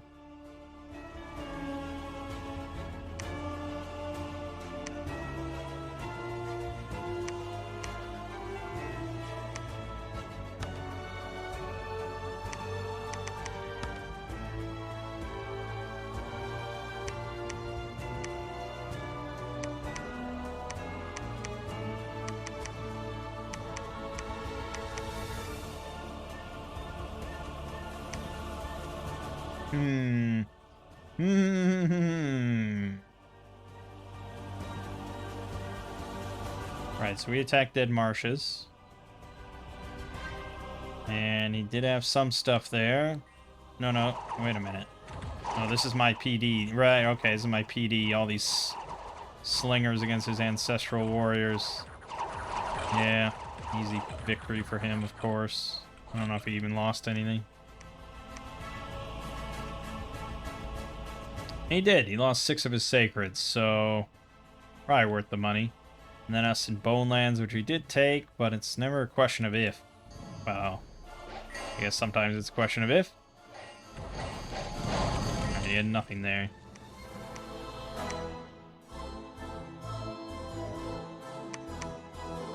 Well, we have to assume that he's going to take, he's going to reinforce Osandius rather than going here, but he might jump to Bone Lands. I'm going to have to bump that up. We're going to take New Spring. Circle the capital. Again, we're on turn 24 now. We only have connections on 2 thrones.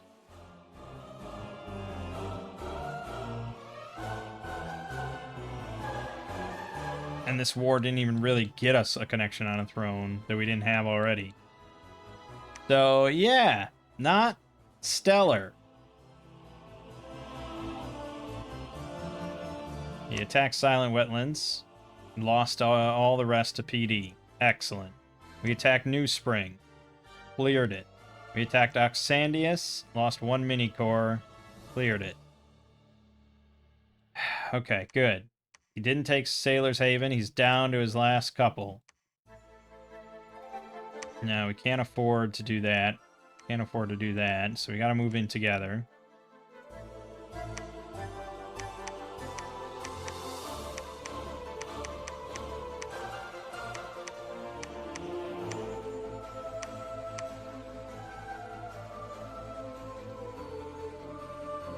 Alright. I mean, he's gonna take something, unfortunately. He's not gonna rest on his laurels.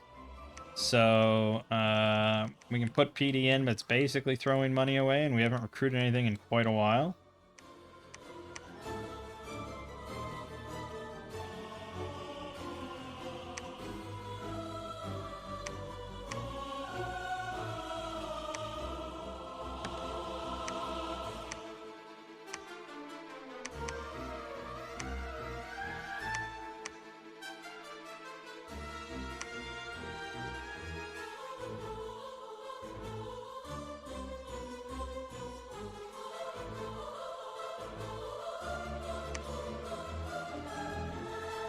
Well, against what I all would think of his judgment, he didn't move. Or he suicided into Sailor's Haven, but it doesn't look like it, so I think he just didn't move. He might have just moved some troops inside, anticipating. Okay, well this is for all the marbles then. The only concern is that he comes back out.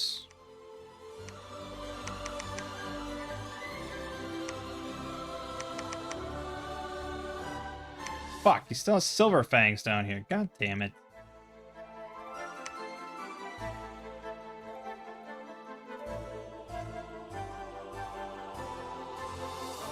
Alright, well we win, and we're besieging him.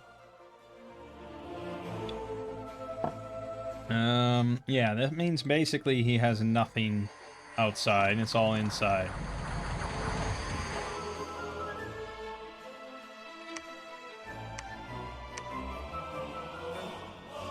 Stupid militia. Lightly damaged. Yep. Okay. What we're hoping that he does is send out like 60% of his army or 70% of his army, and then he can no longer recruit any more of his army, and then we just drain him out.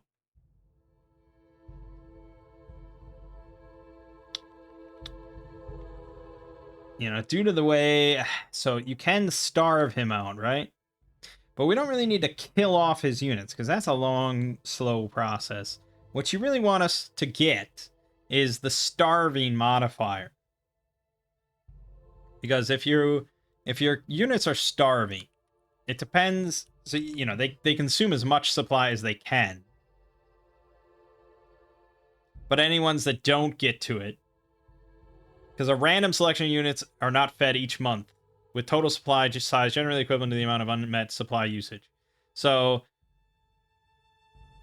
any ones that don't get fed become starving, which means they suffer -4 morale until they get to a province with a supply surplus.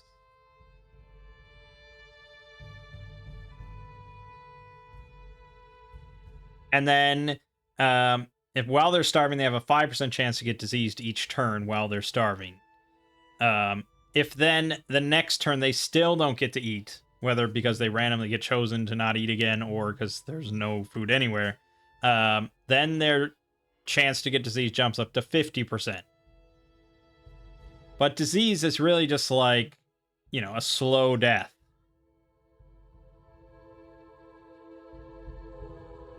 You lose 10% of your max HP each turn. So, given enough time, yes, we could kill off eventually every last one of his units. But ideally, we just hit him with like half his units with the starving modifier, so that when we go into battle, when we are throwing around our despair effect or whatever, it's going to be a lot easier to rout his army before anything bad happens. But I don't know if we'll get that far before we just storm it. We'll see. He didn't ride out on the second turn.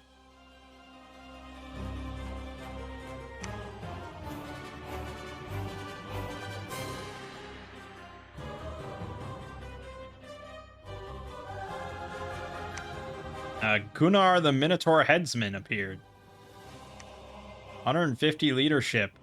Comes with 1d6 Minotaur guards at the start of his side. And he's inspirational.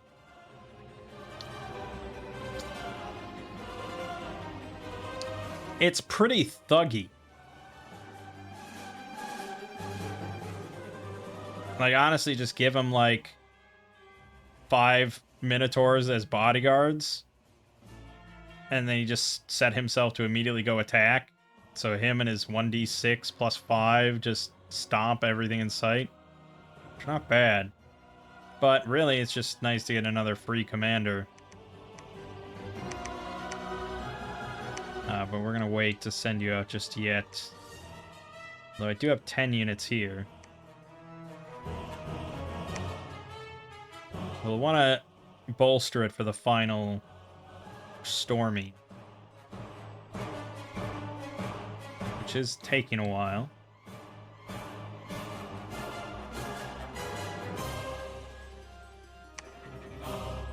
We hit Thaumaturgy 5. We should go for Evocation to at least get some magma. If we go to Evocation 6, we get Magma Eruption. So that's 2 earth, 2 fire.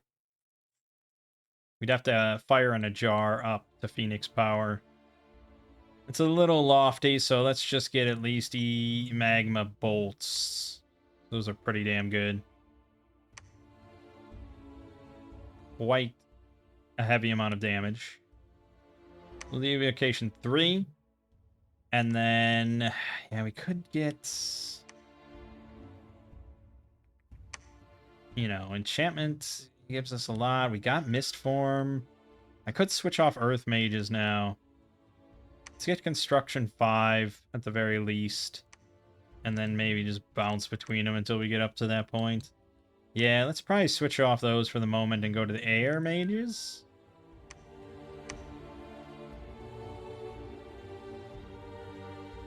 Yeah, this will be able to put Mist Form on all our mini cores, which is pretty big. Really surprised he hasn't ridden out yet. And we got our God, which means Blood Bond is now active for our mini cores. That's pretty strong.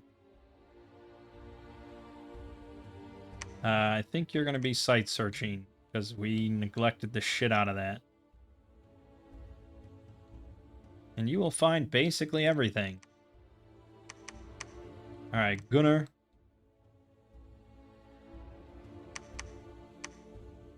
I'm gonna take 2 more. Go there.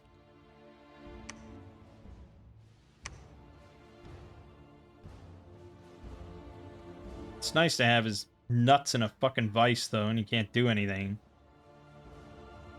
Severely damaged. He's got quite the army in there, I think we can agree. Although I only have 106, and it is a capital, so it's not going to be super simple to actually do this.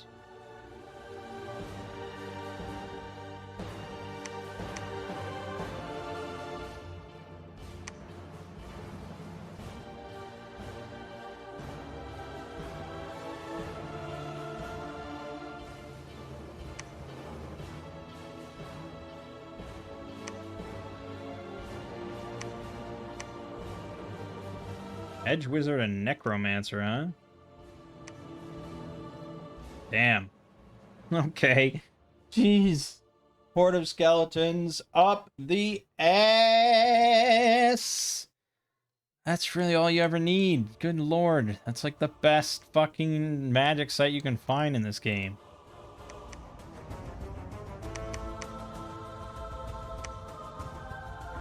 Alright. Get there in another couple turns. We're really... I mean, the turns are flying by here, man. And what's a bummer about this whole affair is that we're going to have to go to war with someone else. Which is mostly what raises the question of why even bother. Just sign the fucking NAP and get your throne connections if you want to win. But I suppose we can get a longer game here. It's probably fine. We're just going to be very low on territory. Because the territory that I was supposed to get, territory he was supposed to get, is now being taken by other nations. He did attack the Royal Green. He hired a mercenary crew, and it didn't work out for him. But we have breached the capital. Well, now is the time.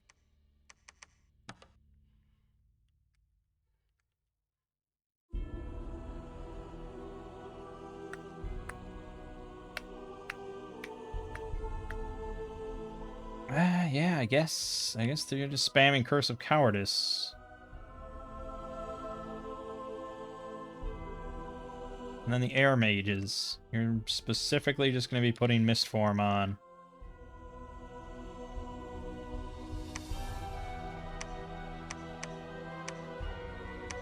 Let's go even further back on this one, because we're moving everything back. To avoid, you know, the headshot dilemma.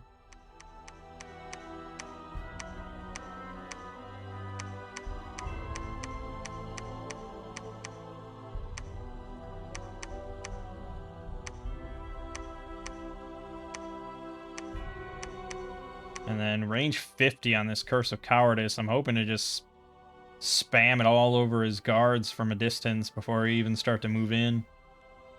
That's the hope. Storm it.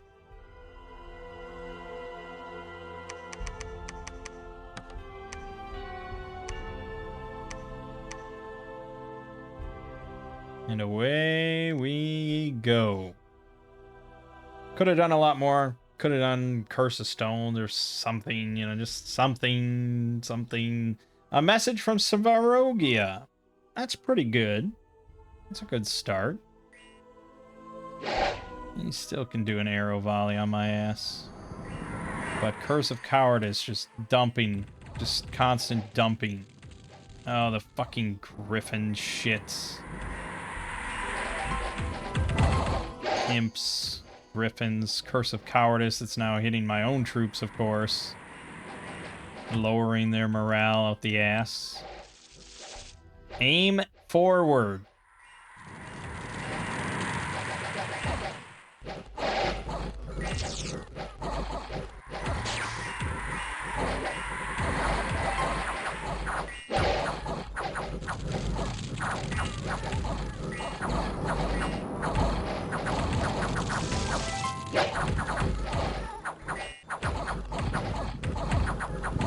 Didn't get that many misforms out. I need a lot more air mages, but, you know, the theory is solid.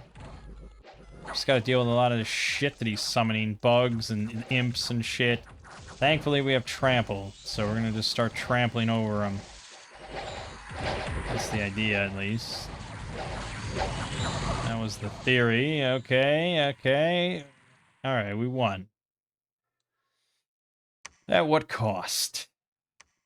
Well, we lost one battle leader. 2 of the mages, the earth mages. 7 militia, no one cares. 10 mini cores, 27 guards. Non-sacred guards, mind you, and they got 235 kills total. But really, the Minicores also did phenomenally well. And then we beat the shit out of a Demi-Lich sitting in there. So we lost 47 total. He got, let's see, 3, 4, 5, 10, 21, 23, 24, plus 40. Okay, so not much friendly fire in there. Probably just from the mages or something. But, well, no, because he also had summons in there. There were bugs and imps and shit. So, yeah, okay. You killed our god. We got Mutari Drake, the Dungeon Overlord. Also, our music ended. The Dungeon Overlord. Alright, well, that's pretty big money, to say the least.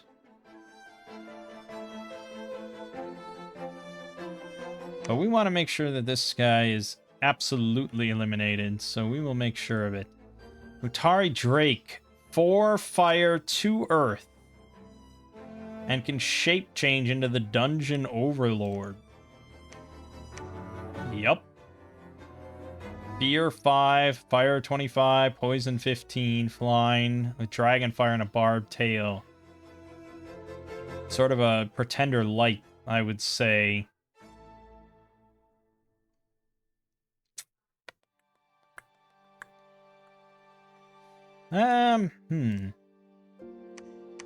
Well. 4 fire. That's a good question. What does 4 fire get us? What do we get out of this? Well, you get heat from hell, which only is really good if your army all has fire resistance. Solar eclipse if we have arcane or astral on them. And we don't really need that because we're trying to get darkness. Falling fires, obviously. Well, technically we have 5 fires, so we also have fire storm.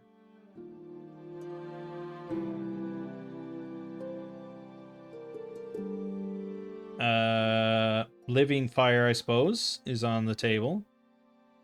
Fire fend or flame flesh army. Flame flesh army.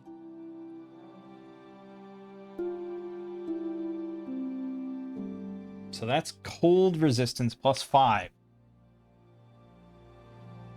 Also says all beings in the army become hot to the touch and highly resistant to cold. I assume that it's just the cold resistance. That's all it says as an effect. But then we also have fire fend. So that's fire resistance plus 5 to your entire army. This is only 100 fatigue. And with fire 5, it would only be 50 fatigue. And then you could cast right afterwards Firestorm. Continuously targets the battlefield with 6 armor-piercing fire damage. Yeah. Okay. That's pretty good. So with 5 fire protection on everybody, they'd be taking 1 armor-piercing fire damage, which is a lot. It's a lot. I mean, yeah. But it will hurt the enemy a lot more. The problem is, of course, actually getting these... You know, Fire Fend is enchantment 8. And then the other Firestorm is evocation 7. So for now, you're just on research until I figure out something better. We can recruit out of here. It's capital, you know, we can get mages here, we can get Minotaur guards here, all the good stuff. You can also get Medusas here as your alternative sacred.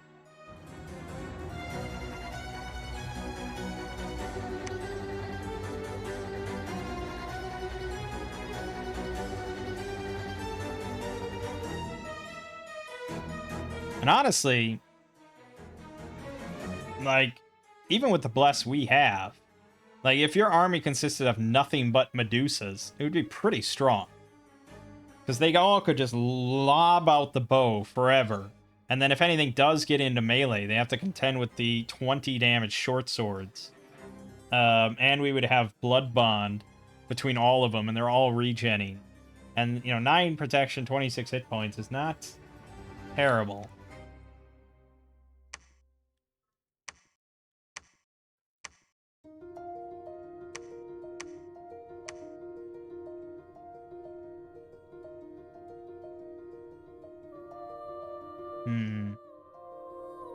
I'm just thinking about how fucking amazing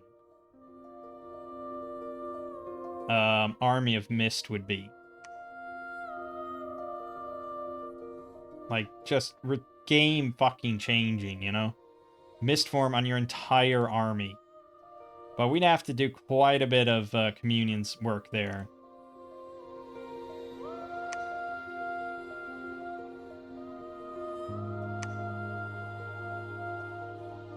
But there is, of course, what is it? Light? No, what is it called?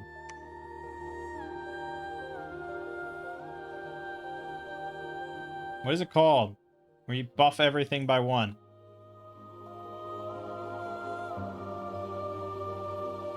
Shit. Conjuration. Light of the Northern Star. Oh, no, that's it. No, Power of the Spheres. That's it. Power of the Spheres. The only problem with Power of the Spheres is its T cost 100, but you're meant to be in a communion already. And so your Astral is going to be decently high already. And then you buff it for 1 for yourself on everything, and as well as your slaves. Get it? So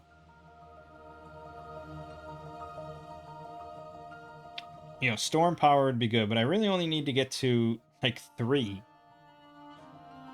to cast it, right? Because you'd get to... So you'd have this one with 2 slaves, bumps this up to 3. Air to 3. And then you'd cast... Oh, I guess there's... Power Spheres was 3? 2? 1. Okay, it's 1.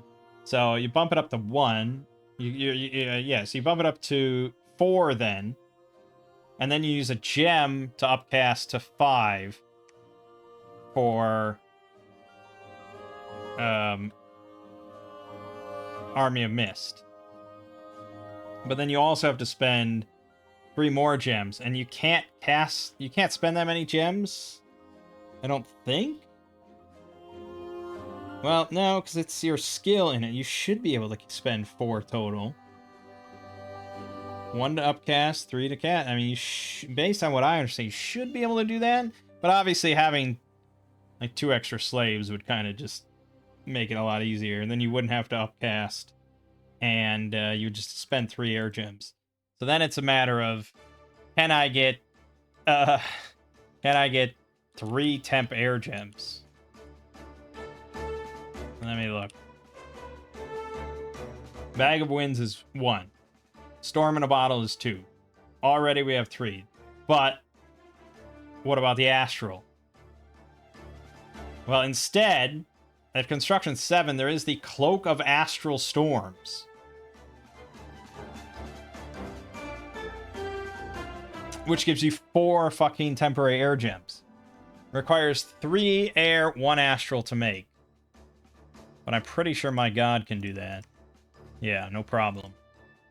So that's basically guaranteed. So that would be a very... But at the same time, like, he could just cast it. Well, no, he can't just cast it. Not without an air booster or 2.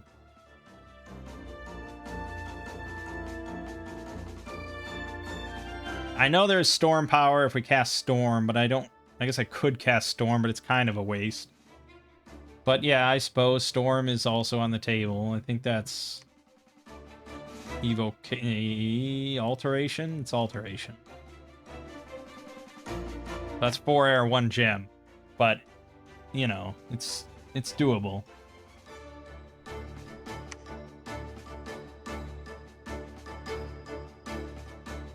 There's just so many options. When you have a nation that just has this many mages and kind of this many options, and you throw in communions, it's just like, what the fuck do you want to cast? Like, you can cast almost anything in the game.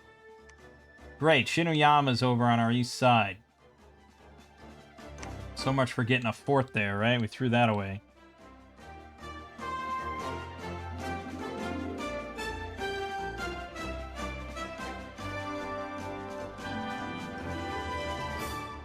And then it puts us, we're at such a disadvantage for money now.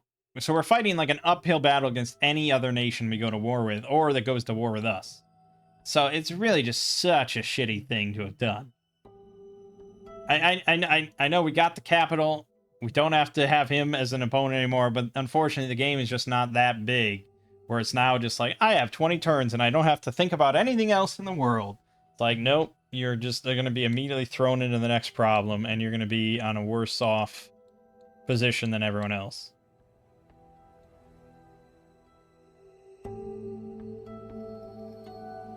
The best situation that we can really hope for, of course, is that we never get into any war and everyone just expands evenly and takes their, like, 19 provinces allotted to them, and all is happy and well, and we have connections on thrones and we just win. But it doesn't work like that.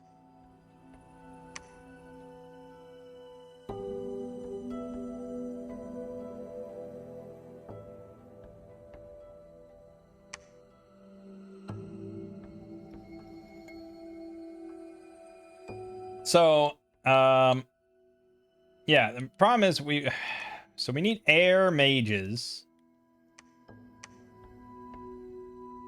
The Evil Eye would be able to do it eventually, but it's only one air, and it's not ideal. But nothing else. You'd think the Harpies would have air magic, right? You think that would be kind of within their realm. But no, it's basically just this, and hoping for the essentially 25% chance that we get Astral on one of these two air mages. Because neither of the Medusas get access to air. It's sort of like, you know, we could just get Glamour 4 or you know, we could just get Oaken, but none of that's going to be, I think, quite as impactful as actually casting Army of Mist. And I'd really like to make it happen. So we're just going to keep fishing for Air Astral. I mean, we can just use, like, Harpy Hags with their guaranteed 1 Astral. We can just use them, but they're really going to get shredded on fatigue. Like, we will kill them. But a 25% chance to increase this is... And really, to just win, we could just make non-stop Necromancers and Horde a Skeleton, everything in sight. But I wanted to be a little bit more creative than that. But we can start making air mages here as well.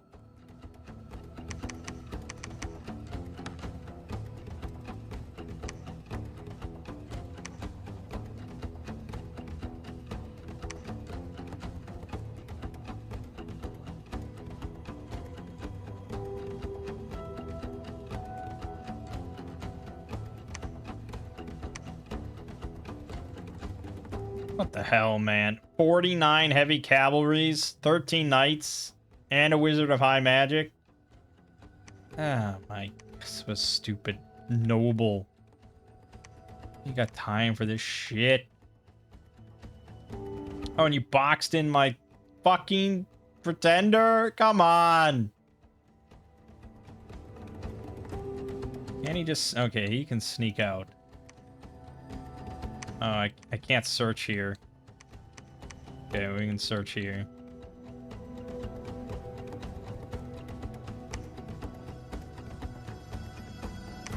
Alright, we're just gonna make the loop around, try to grab all these provinces.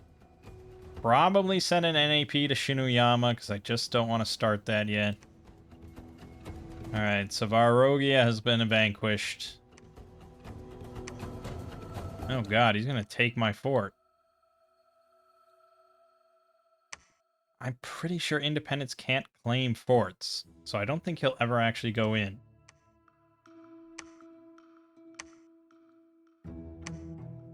Alright. Non-aggression there, and one to Vanarus as well. We don't want no trouble, alright?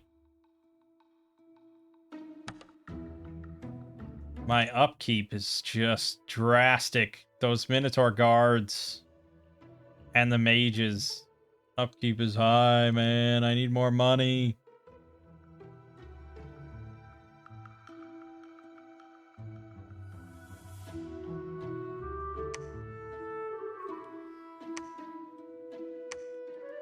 Yeah, he won't actually go in. But he'll also never leave, so... You know. There's that.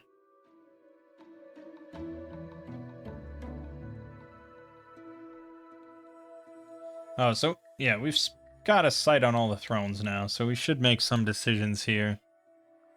So we have 2 for sure, no question about it. But the 3rd and 4th, if we go into the water, it becomes a lot easier. How would we do so? Well, we have Earth Gems, so we could make an automaton kind of army, I suppose. Depending on how difficult the throne is, it's not the worst idea in the world. We could get mechanical men at construction 6.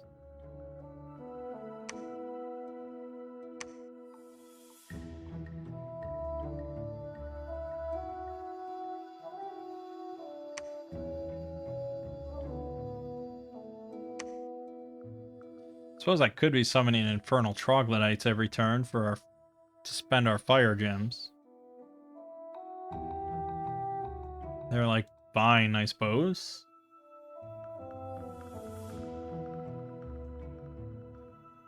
Probably not better than just doing research though. So yeah, we could go that. We also have potentially some death mages that could do death stuff and then get us some ghosts or something like that, and a Bane Lord to lead it.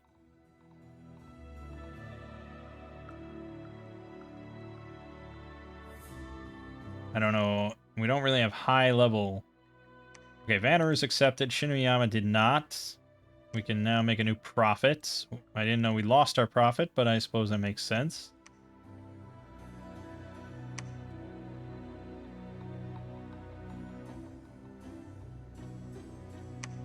All right, well let's get home then. I'm gonna send off another letter to Shinuyama. Really don't want any trouble here.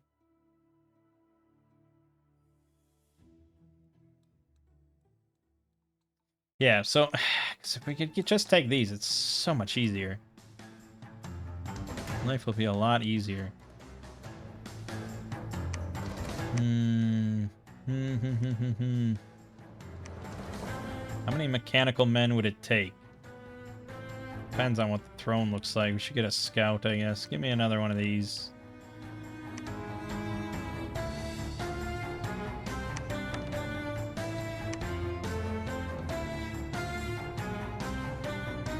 Never have any fucking money!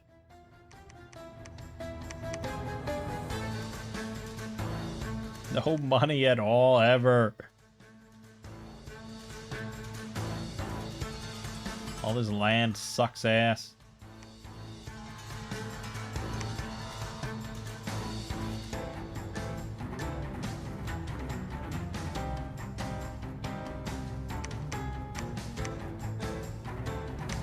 Our upkeep is just so insane. Yes, these Minotaur Gara, I got too many. They gotta die off. I gotta take stuff. We gotta take thrones now to get money. By killing off our own troops. Shinuyama refused again. Tax minus 25%. That's great.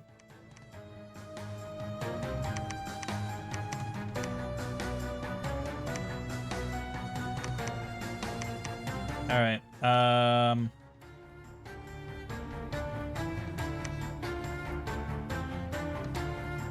We are going to wait for Gunner to become a prophet.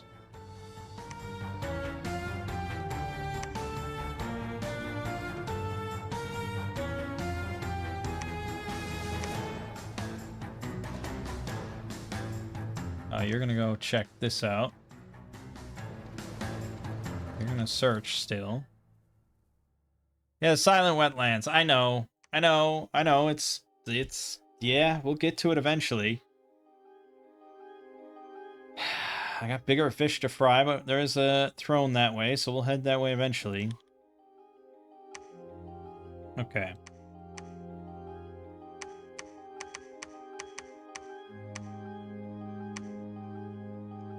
So, I could take more air mages, I guess. I mean, honestly, I could just take, like, 8 of them, all casting Mist Body. It's not the worst idea. Alright, yeah, anyone that isn't astral for now, just come along. We're gonna go take this throne. Show...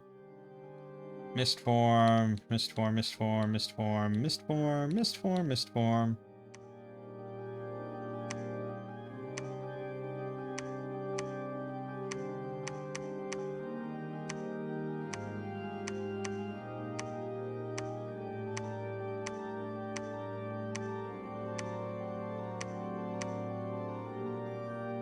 Okay, and then the big boy, you will now cast spells. I hope you don't die like the last 2.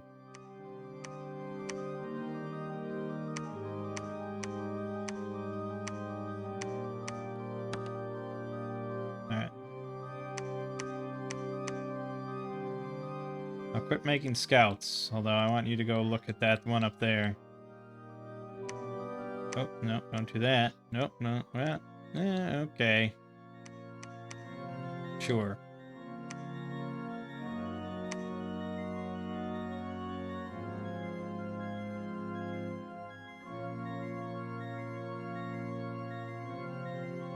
Shinoyama refused again.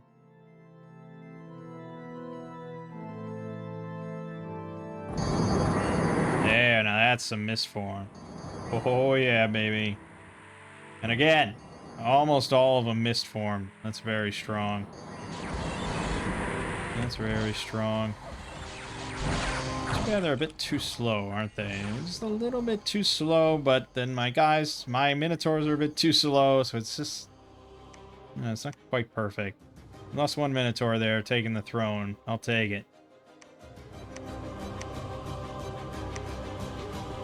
Okay. I think we take advantage of the fact that Zabalba has been a little lazy. To at least get a connection on this throne if need be. He's not aquatic, so I can't actually see what's in there. I'll head down and see what Zabalba's up to. Now there is also the halls here. And if we get access to this, get access to this, I assume this is not taken, but it could be. We might have a back door on that throne. Can't believe this isn't taken. So we're gonna go here, see what's what. Actually, maybe you should go this way and just see what's what. Run ahead for me. Vanarus is going to be all up in here. But if this isn't taken, then this might not be taken. I don't know why this isn't frozen over, so that's a problem, but... Yeah, I don't know. We'll see. We want to investigate this area. It's a very dense throne area. There's also this, but I assume somewhere along the line here we're going to reach... And there's got to be a nation, like, right in here. But this isn't taken. That gives me some hope.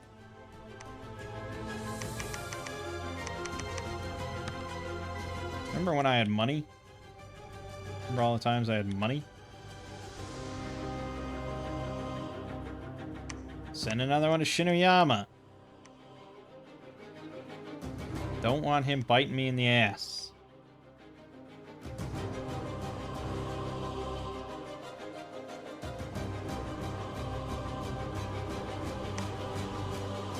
Okay, good. We're really running him over.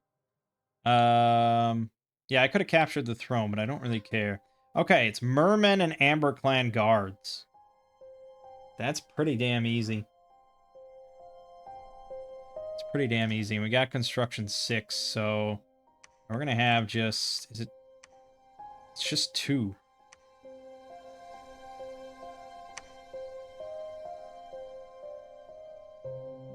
Okay, I could cast this 4 times.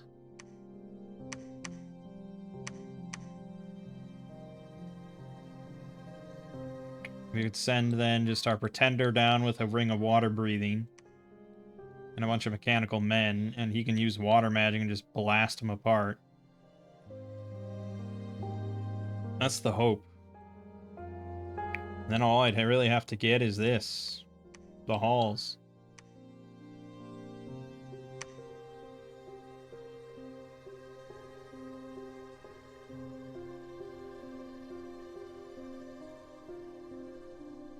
Okay, Shinoyama accepted. Found a couple more spots. Lost another Minotaur guard, but that's alright. Our high priest died from a disease. Not overly concerned. Alright, there's Tianchi on the other side of the river. The wrong side of the river. Still is clear, though. This is promising. We might have this. Alright, you're gonna head back to the capital.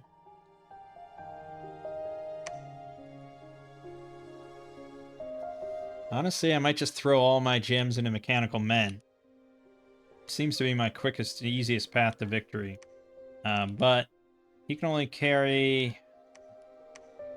Oh, they're magic beans. Holy shit. He can carry 340 of them underwater. Alright, that's what we're gonna do. Fuck it. Dump everything. We're abandoning all... See, this is what I every time. All my grandiose plans of like, hey, we could do our Army of Mist or something. Wouldn't that be awesome? It's so cool, Army of Mist. And then it's just like, yeah, but the thrones are right here, so... just win.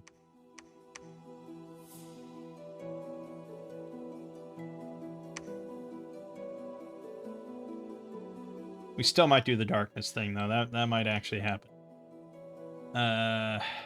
Okay.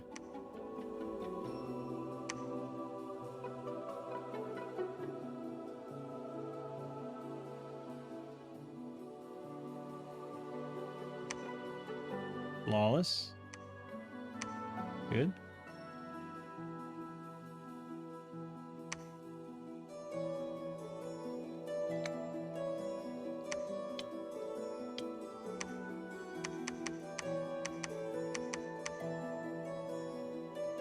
Okay. Fine. Get some more. Fine. Take this. Keep going. This is all clear. My god. What have they been doing around here? Just leaving it open for me, I guess.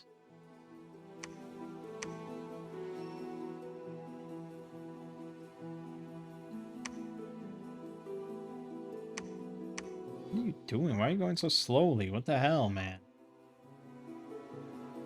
Oh, maybe I have cloud... No, I don't think I have cloud trapeze. That's enchantment 4. There's always more to research, isn't there? Oh. I do have thaumaturgy, though. We could just teleport. Go back. A lot faster.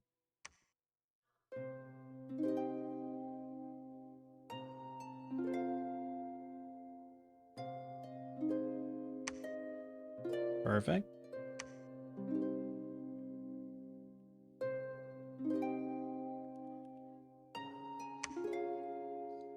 Okay, so he is here. We could buy some goodwill by going here, here, here, here, rather than here, here. We might delay a war by a turn or two. Will be nice. You're gonna cast teleport.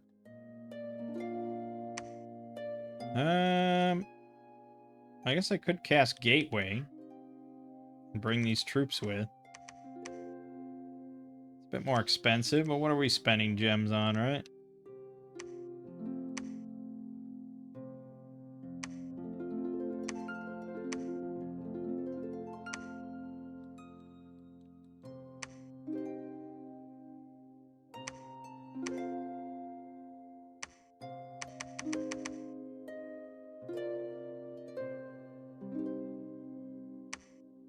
I haven't built a single temple, by the way, and that is starting to bite me in the ass, but man, I've been cash-strapped.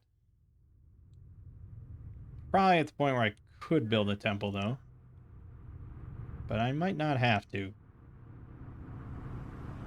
You're never gonna fight in your own dominion anyways, it's just get over it. As long as you don't get Dom killed, you're fine.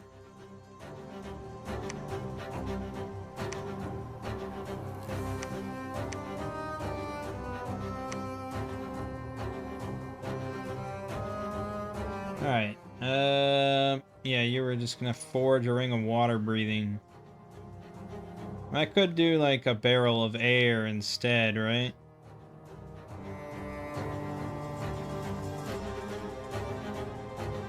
That's a 7, isn't it? We're not that far off. I could bring some mini cores with me, I guess.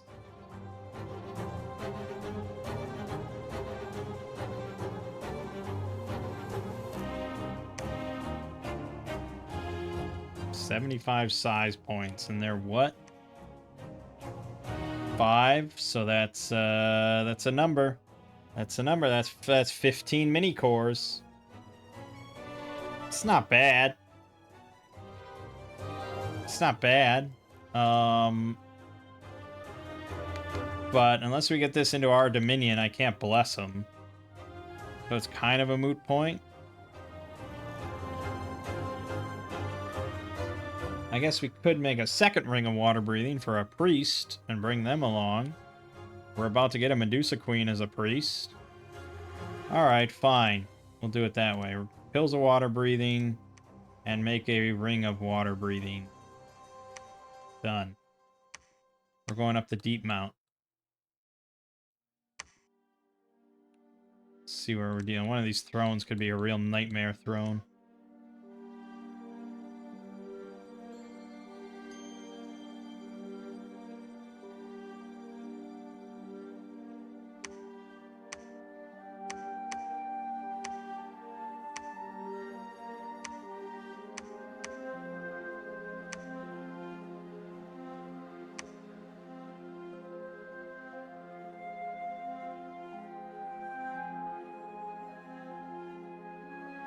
Been a bit of an odd game, I would say. But we're doing well now. Except for constantly being breached. Vine over Shade, Shade Beast Heavy Infantry with an Ed and several Fiends of Darkness. Could be better, could be worse, obviously. We'll see. We'll see, we'll see. Alright, so you got this. Let's throw that on too. And then we got our Medusa now. We're gonna bring this. He is gonna dump off these guys because we want these, but not that many. 15 of them. And then a lot of these. 165 mechanical men. It's just the way I like my men. Extra mechanical. They're pretty slow and they have the exhaustion thing. No, they don't have exhaustion. They just have half. They're going to be extremely slow. But honestly, I don't think it even matters. This is going to be a bloodbath. Now, can he bring himself under?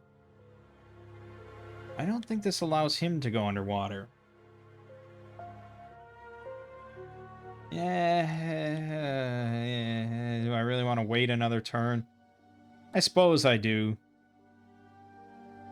I suppose I do. So we'll get another ring of water breathing and just research for the moment.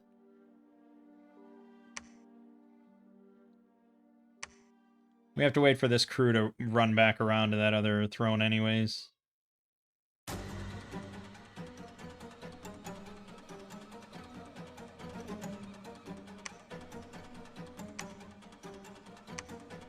Well, you got a sneaking enemy inside my provinces, bro.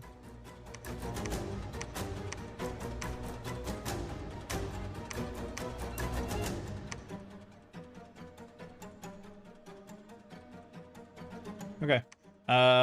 That's it. That's it. We're gonna move out.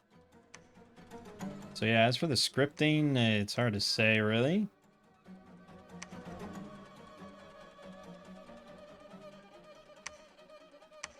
You're gonna be casting Blessing a couple times, and then shit if I know, man.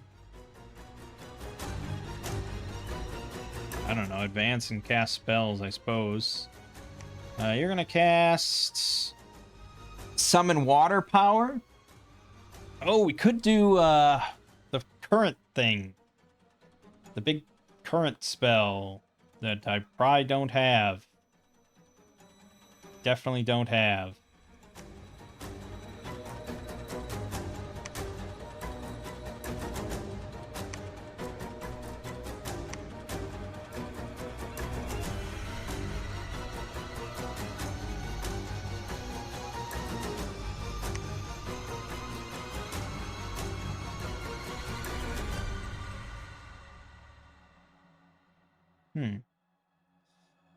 Well, there's always water elementals, but no, what I was thinking of, I suppose, is under enchantment, isn't it?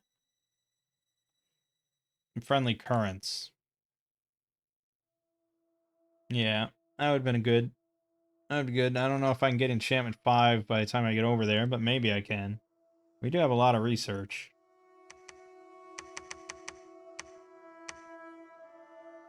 Yeah, let's give it a shot, and we'll give him, I don't know.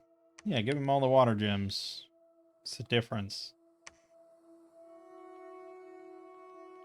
I'll give you some nature gems and glamour gems, and maybe you'll do something with them. I don't care. Do something cool. All right. Second throne battle. Here we go. Good. How many air astrals do we have? 1, 2, 3, 4. 4. Well, that's not many. And I already switched off to go for Medusas.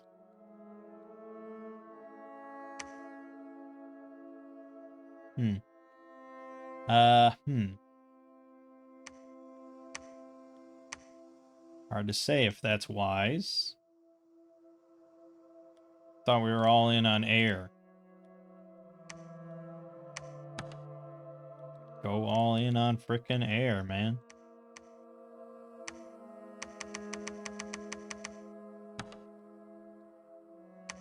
Yeah.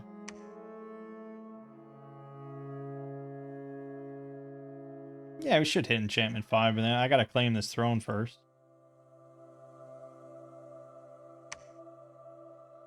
Well, we won. I already saw we're in the halls. But how much did we win?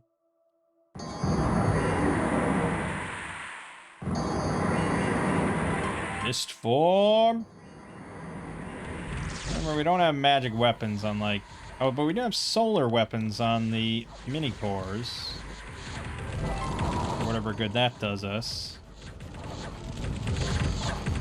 Mist form is the real winner here. Already shredded their line. Easy peasy, my god, what an army.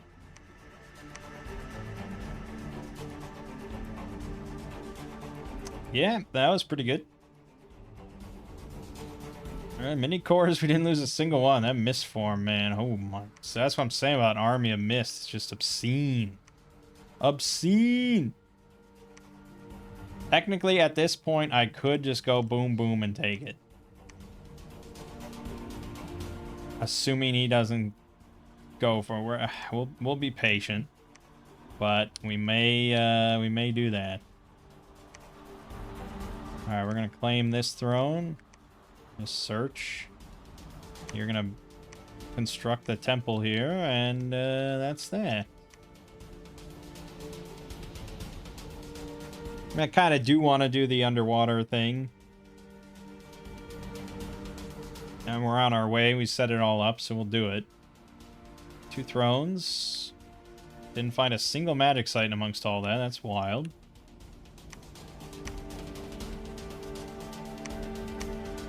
Alright, we're going to move on. Not even going to put PD here. We're just going to fly by the seat of our pants and purse it later. Go here.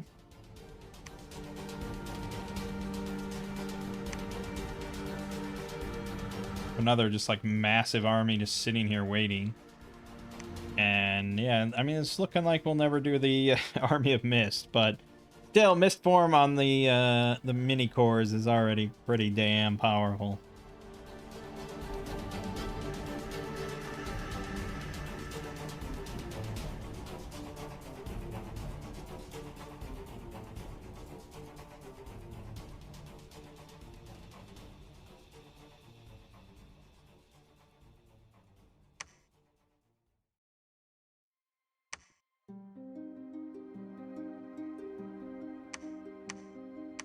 Well, his only option to now prevent me from taking this throne is to move out this turn and take Giant's Rest.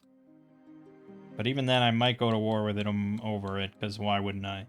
So, really, there's nothing he can do to prevent it. It's looking like I probably could have done the Marsh, but it might be in Heat Dominion. Not frozen over.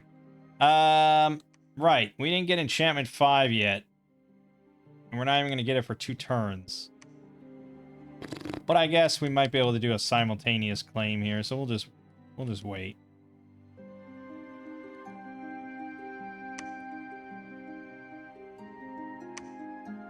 Vanarus amassing at my border, but I assume he's going here, so it's fine.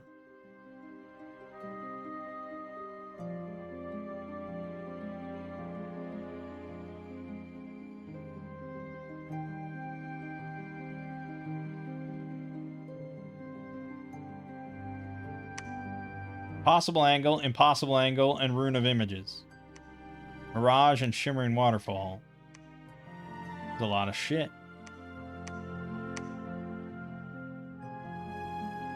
And yeah, we should get at least some PD here just for random events that might screw me. He did not take Giant's Rest, so it's ours. And we have to wait here. Oh good, spreads horror marks. That's always what you like to see. Where your fucking pretender is sitting. Oh well. Game's gonna be over anyways, right?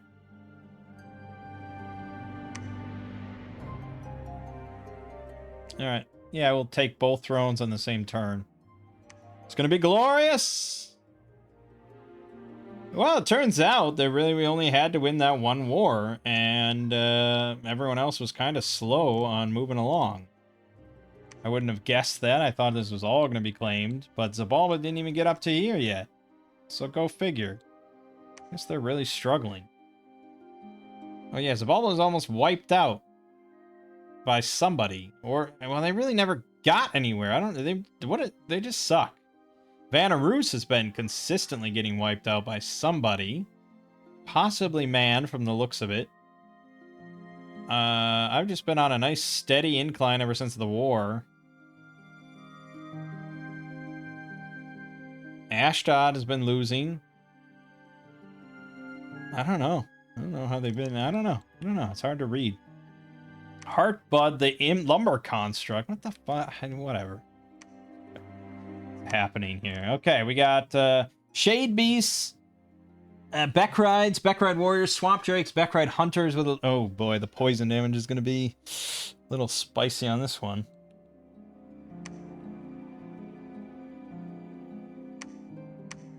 Alright, and we got...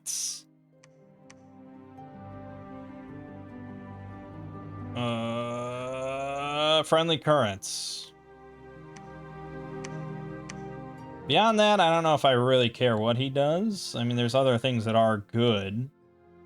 We gave him just water gems, though, I believe, so... Beyond that, and that'll fatigue him quite a bit, I imagine, so I don't know. Oh, he could start with Summon Water Power, that'll help. Big spells, big spells. Beyond that, I don't know what would really sway the tide here. So probably just spit out a water elemental and call it a day.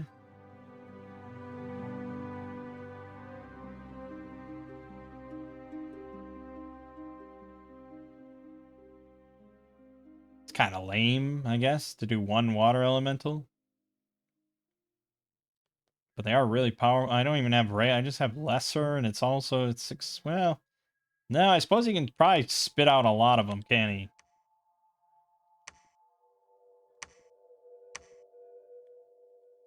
Alright. That'll do it.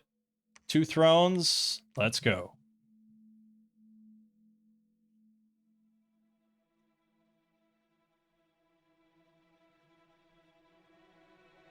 This is what we've all been waiting for. All right, Umbor, up on the mountain for it. We're at the peak and we're in the depths in the same turn. It's very exciting. With the mist form. I mean, how can we lose? Unless they have any amount of magic damage. Which, all that does. That doesn't. And we're going to bypass these things anyways. Somewhat. We somewhat bypassed. I guess we mostly didn't bypass. But it's alright. Now the poison comes. That's pretty problematic. Pretty problematic in the long run, not necessarily in the short term. It's a lot of poison. There went the whole army. Good Christ, that poison. But the mini cores. Yep, 107 guards of 127. And only 1 mini core died. Alright. Could have been worse. How about the underwater one? 4 of 4. Do we get it?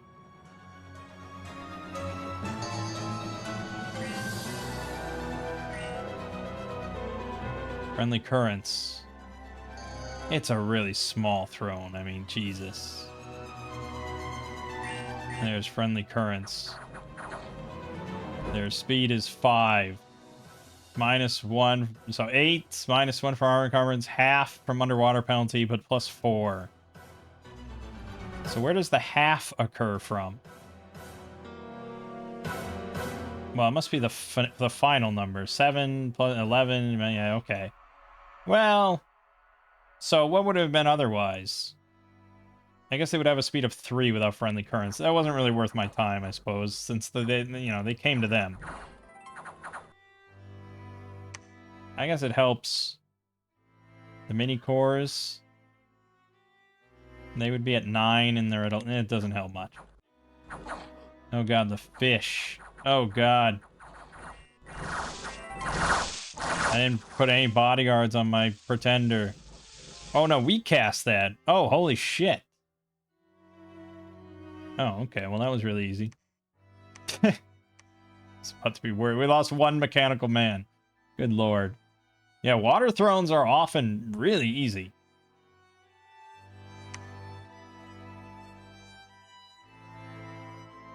Okay. Sure. Yeah. Right. All right. And that is, of course, game, my friends. He and she made their way down here.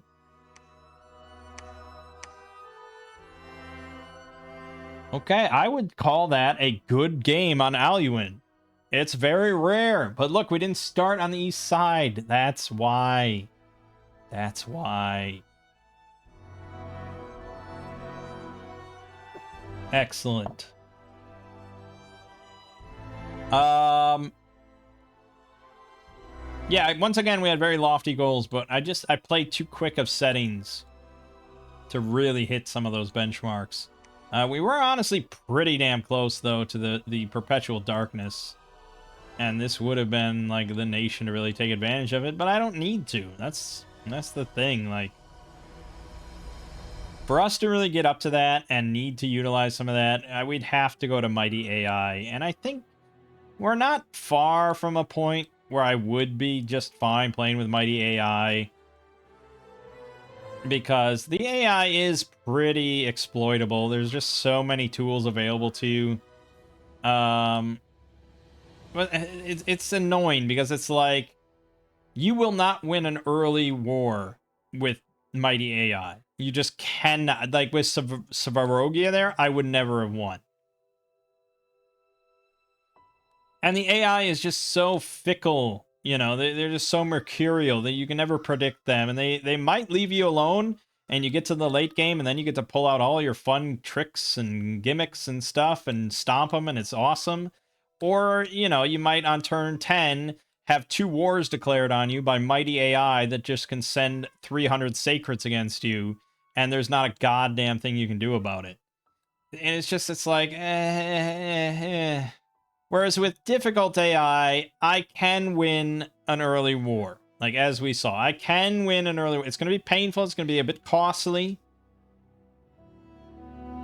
But, you know, just due to, like, some magic and superior troop selection and troop formation and things like that, like, I can win an early war. And I'd still get to style on them and do some fun stuff in the later game, too, you know? It's like... So it's just, you know, I'm enjoying it. I'm enjoying the difficulty level. I'm enjoying the experience. And, you know, we're doing all these different nations, and that's really where I'm drawing a lot of fun at the moment. It's just bouncing from nation to nation and trying so many different things.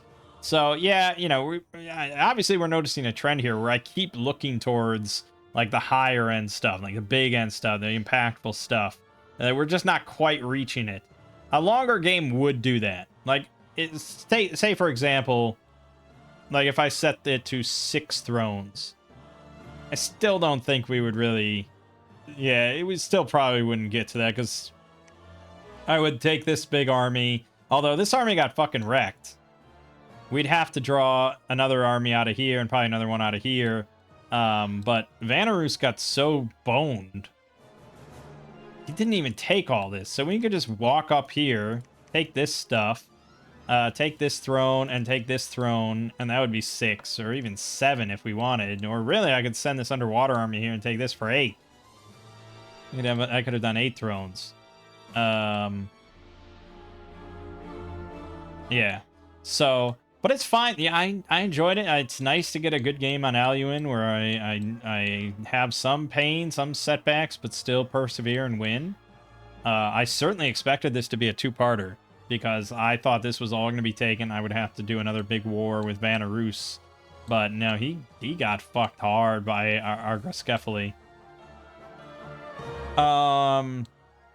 As for the nation itself, I would say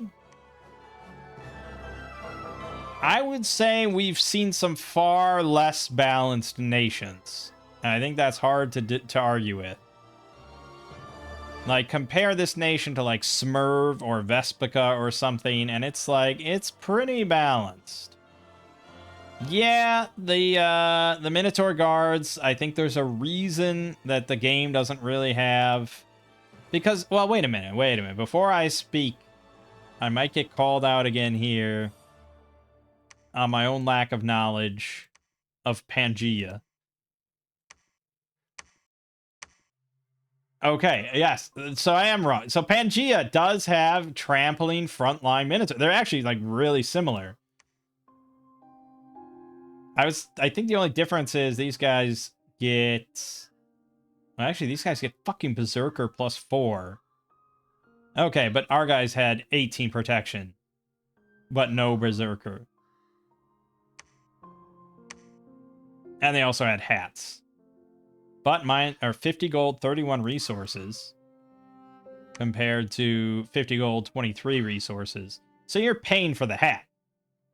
You just don't get Berserker plus 4.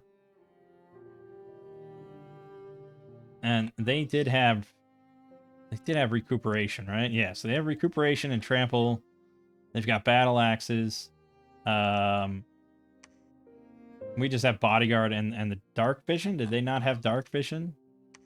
Okay, they didn't have dark vision, but that was a national thing. It was kind of special for it. We all were very dark vision-y. Come from the underground. So okay, yeah, it's really, it seems pretty balanced then. Relatively balanced compared to the vanilla. And then the mini cores, yeah, they're good. I mean, you gotta style your bless sort of specifically around them. Because they don't have any armor. They already have 9 protection, so it's not a bark skin or a Stygian flesh sort of situation. But I mean, as far as bestial sacreds go, I think fairly balanced. Fairly. You know, they're not super fast. They can't fly or anything like that, so... And they do have a relatively low defense skill at relatively low protection values, so depending on the blessed, sort of and no innate resistances outside of poison. So, you know, the Medusa, yeah, it's good, you know, it depends. Like, yeah, I could have done a completely different strategy where I exclusively made Medusas and gave them maybe a similar bless, honestly, with larger blood bond, enchanted blood, and just let them rain these poisoned arrows. But, you know, ranged is usually strong in mass, and sacreds are not usually in massed. So that's always another issue with sacred archers. The mage situation, it was very varied, but there's many nations that are really kind of shallow but wide as far as magic. Like Tianchi, for example. Yeah, maybe it's a bit strong to have this many level 2 mages. And if anything is maybe OP, it's possibly the Minotaur Mage. But, you know, I compare it to like Ulm's Mage. I don't know. We didn't even do the fucking death communion. This is very expensive, but these, I mean, again, most of these numbers are going to be auto-calculated with the modding, the in-game sort of auto-calc thing for making modded nations.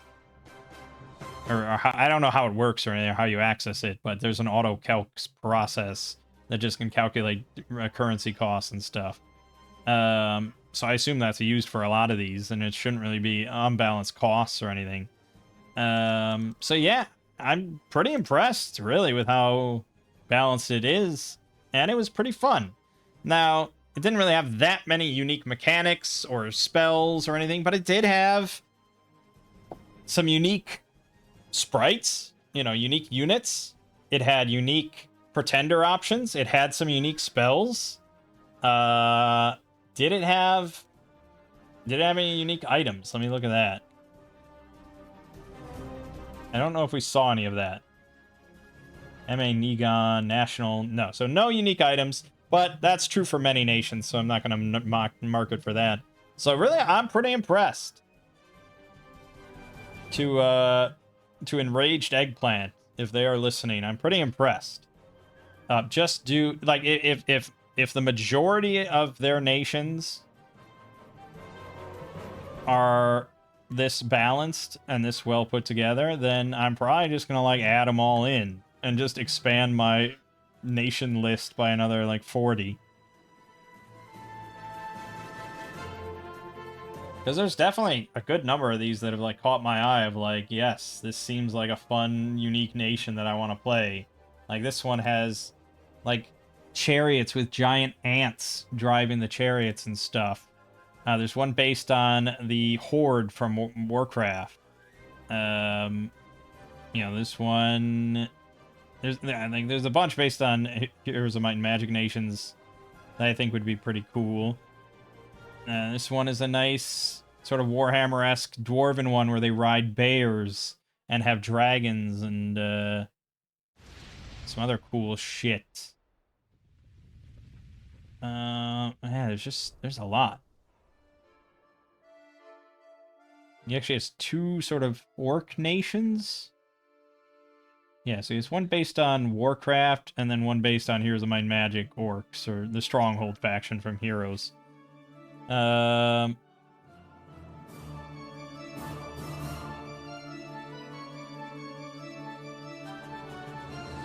so I'm pretty impressed based on my sample size of one, but it's certainly encouraging to try some more of them. Yeah, so that was a good game. That was relatively quick. Of course, relatively quick. I mean, we gotta try the one based on slime from Dungeon Crawl Stone Soup. It's gonna be great. Summoning just nasty-ass slimes all over the battlefield. Anyways, good stuff. My name is Mangg. This has been Dominion 6 with Nighon. And I'll see you fine folks next time.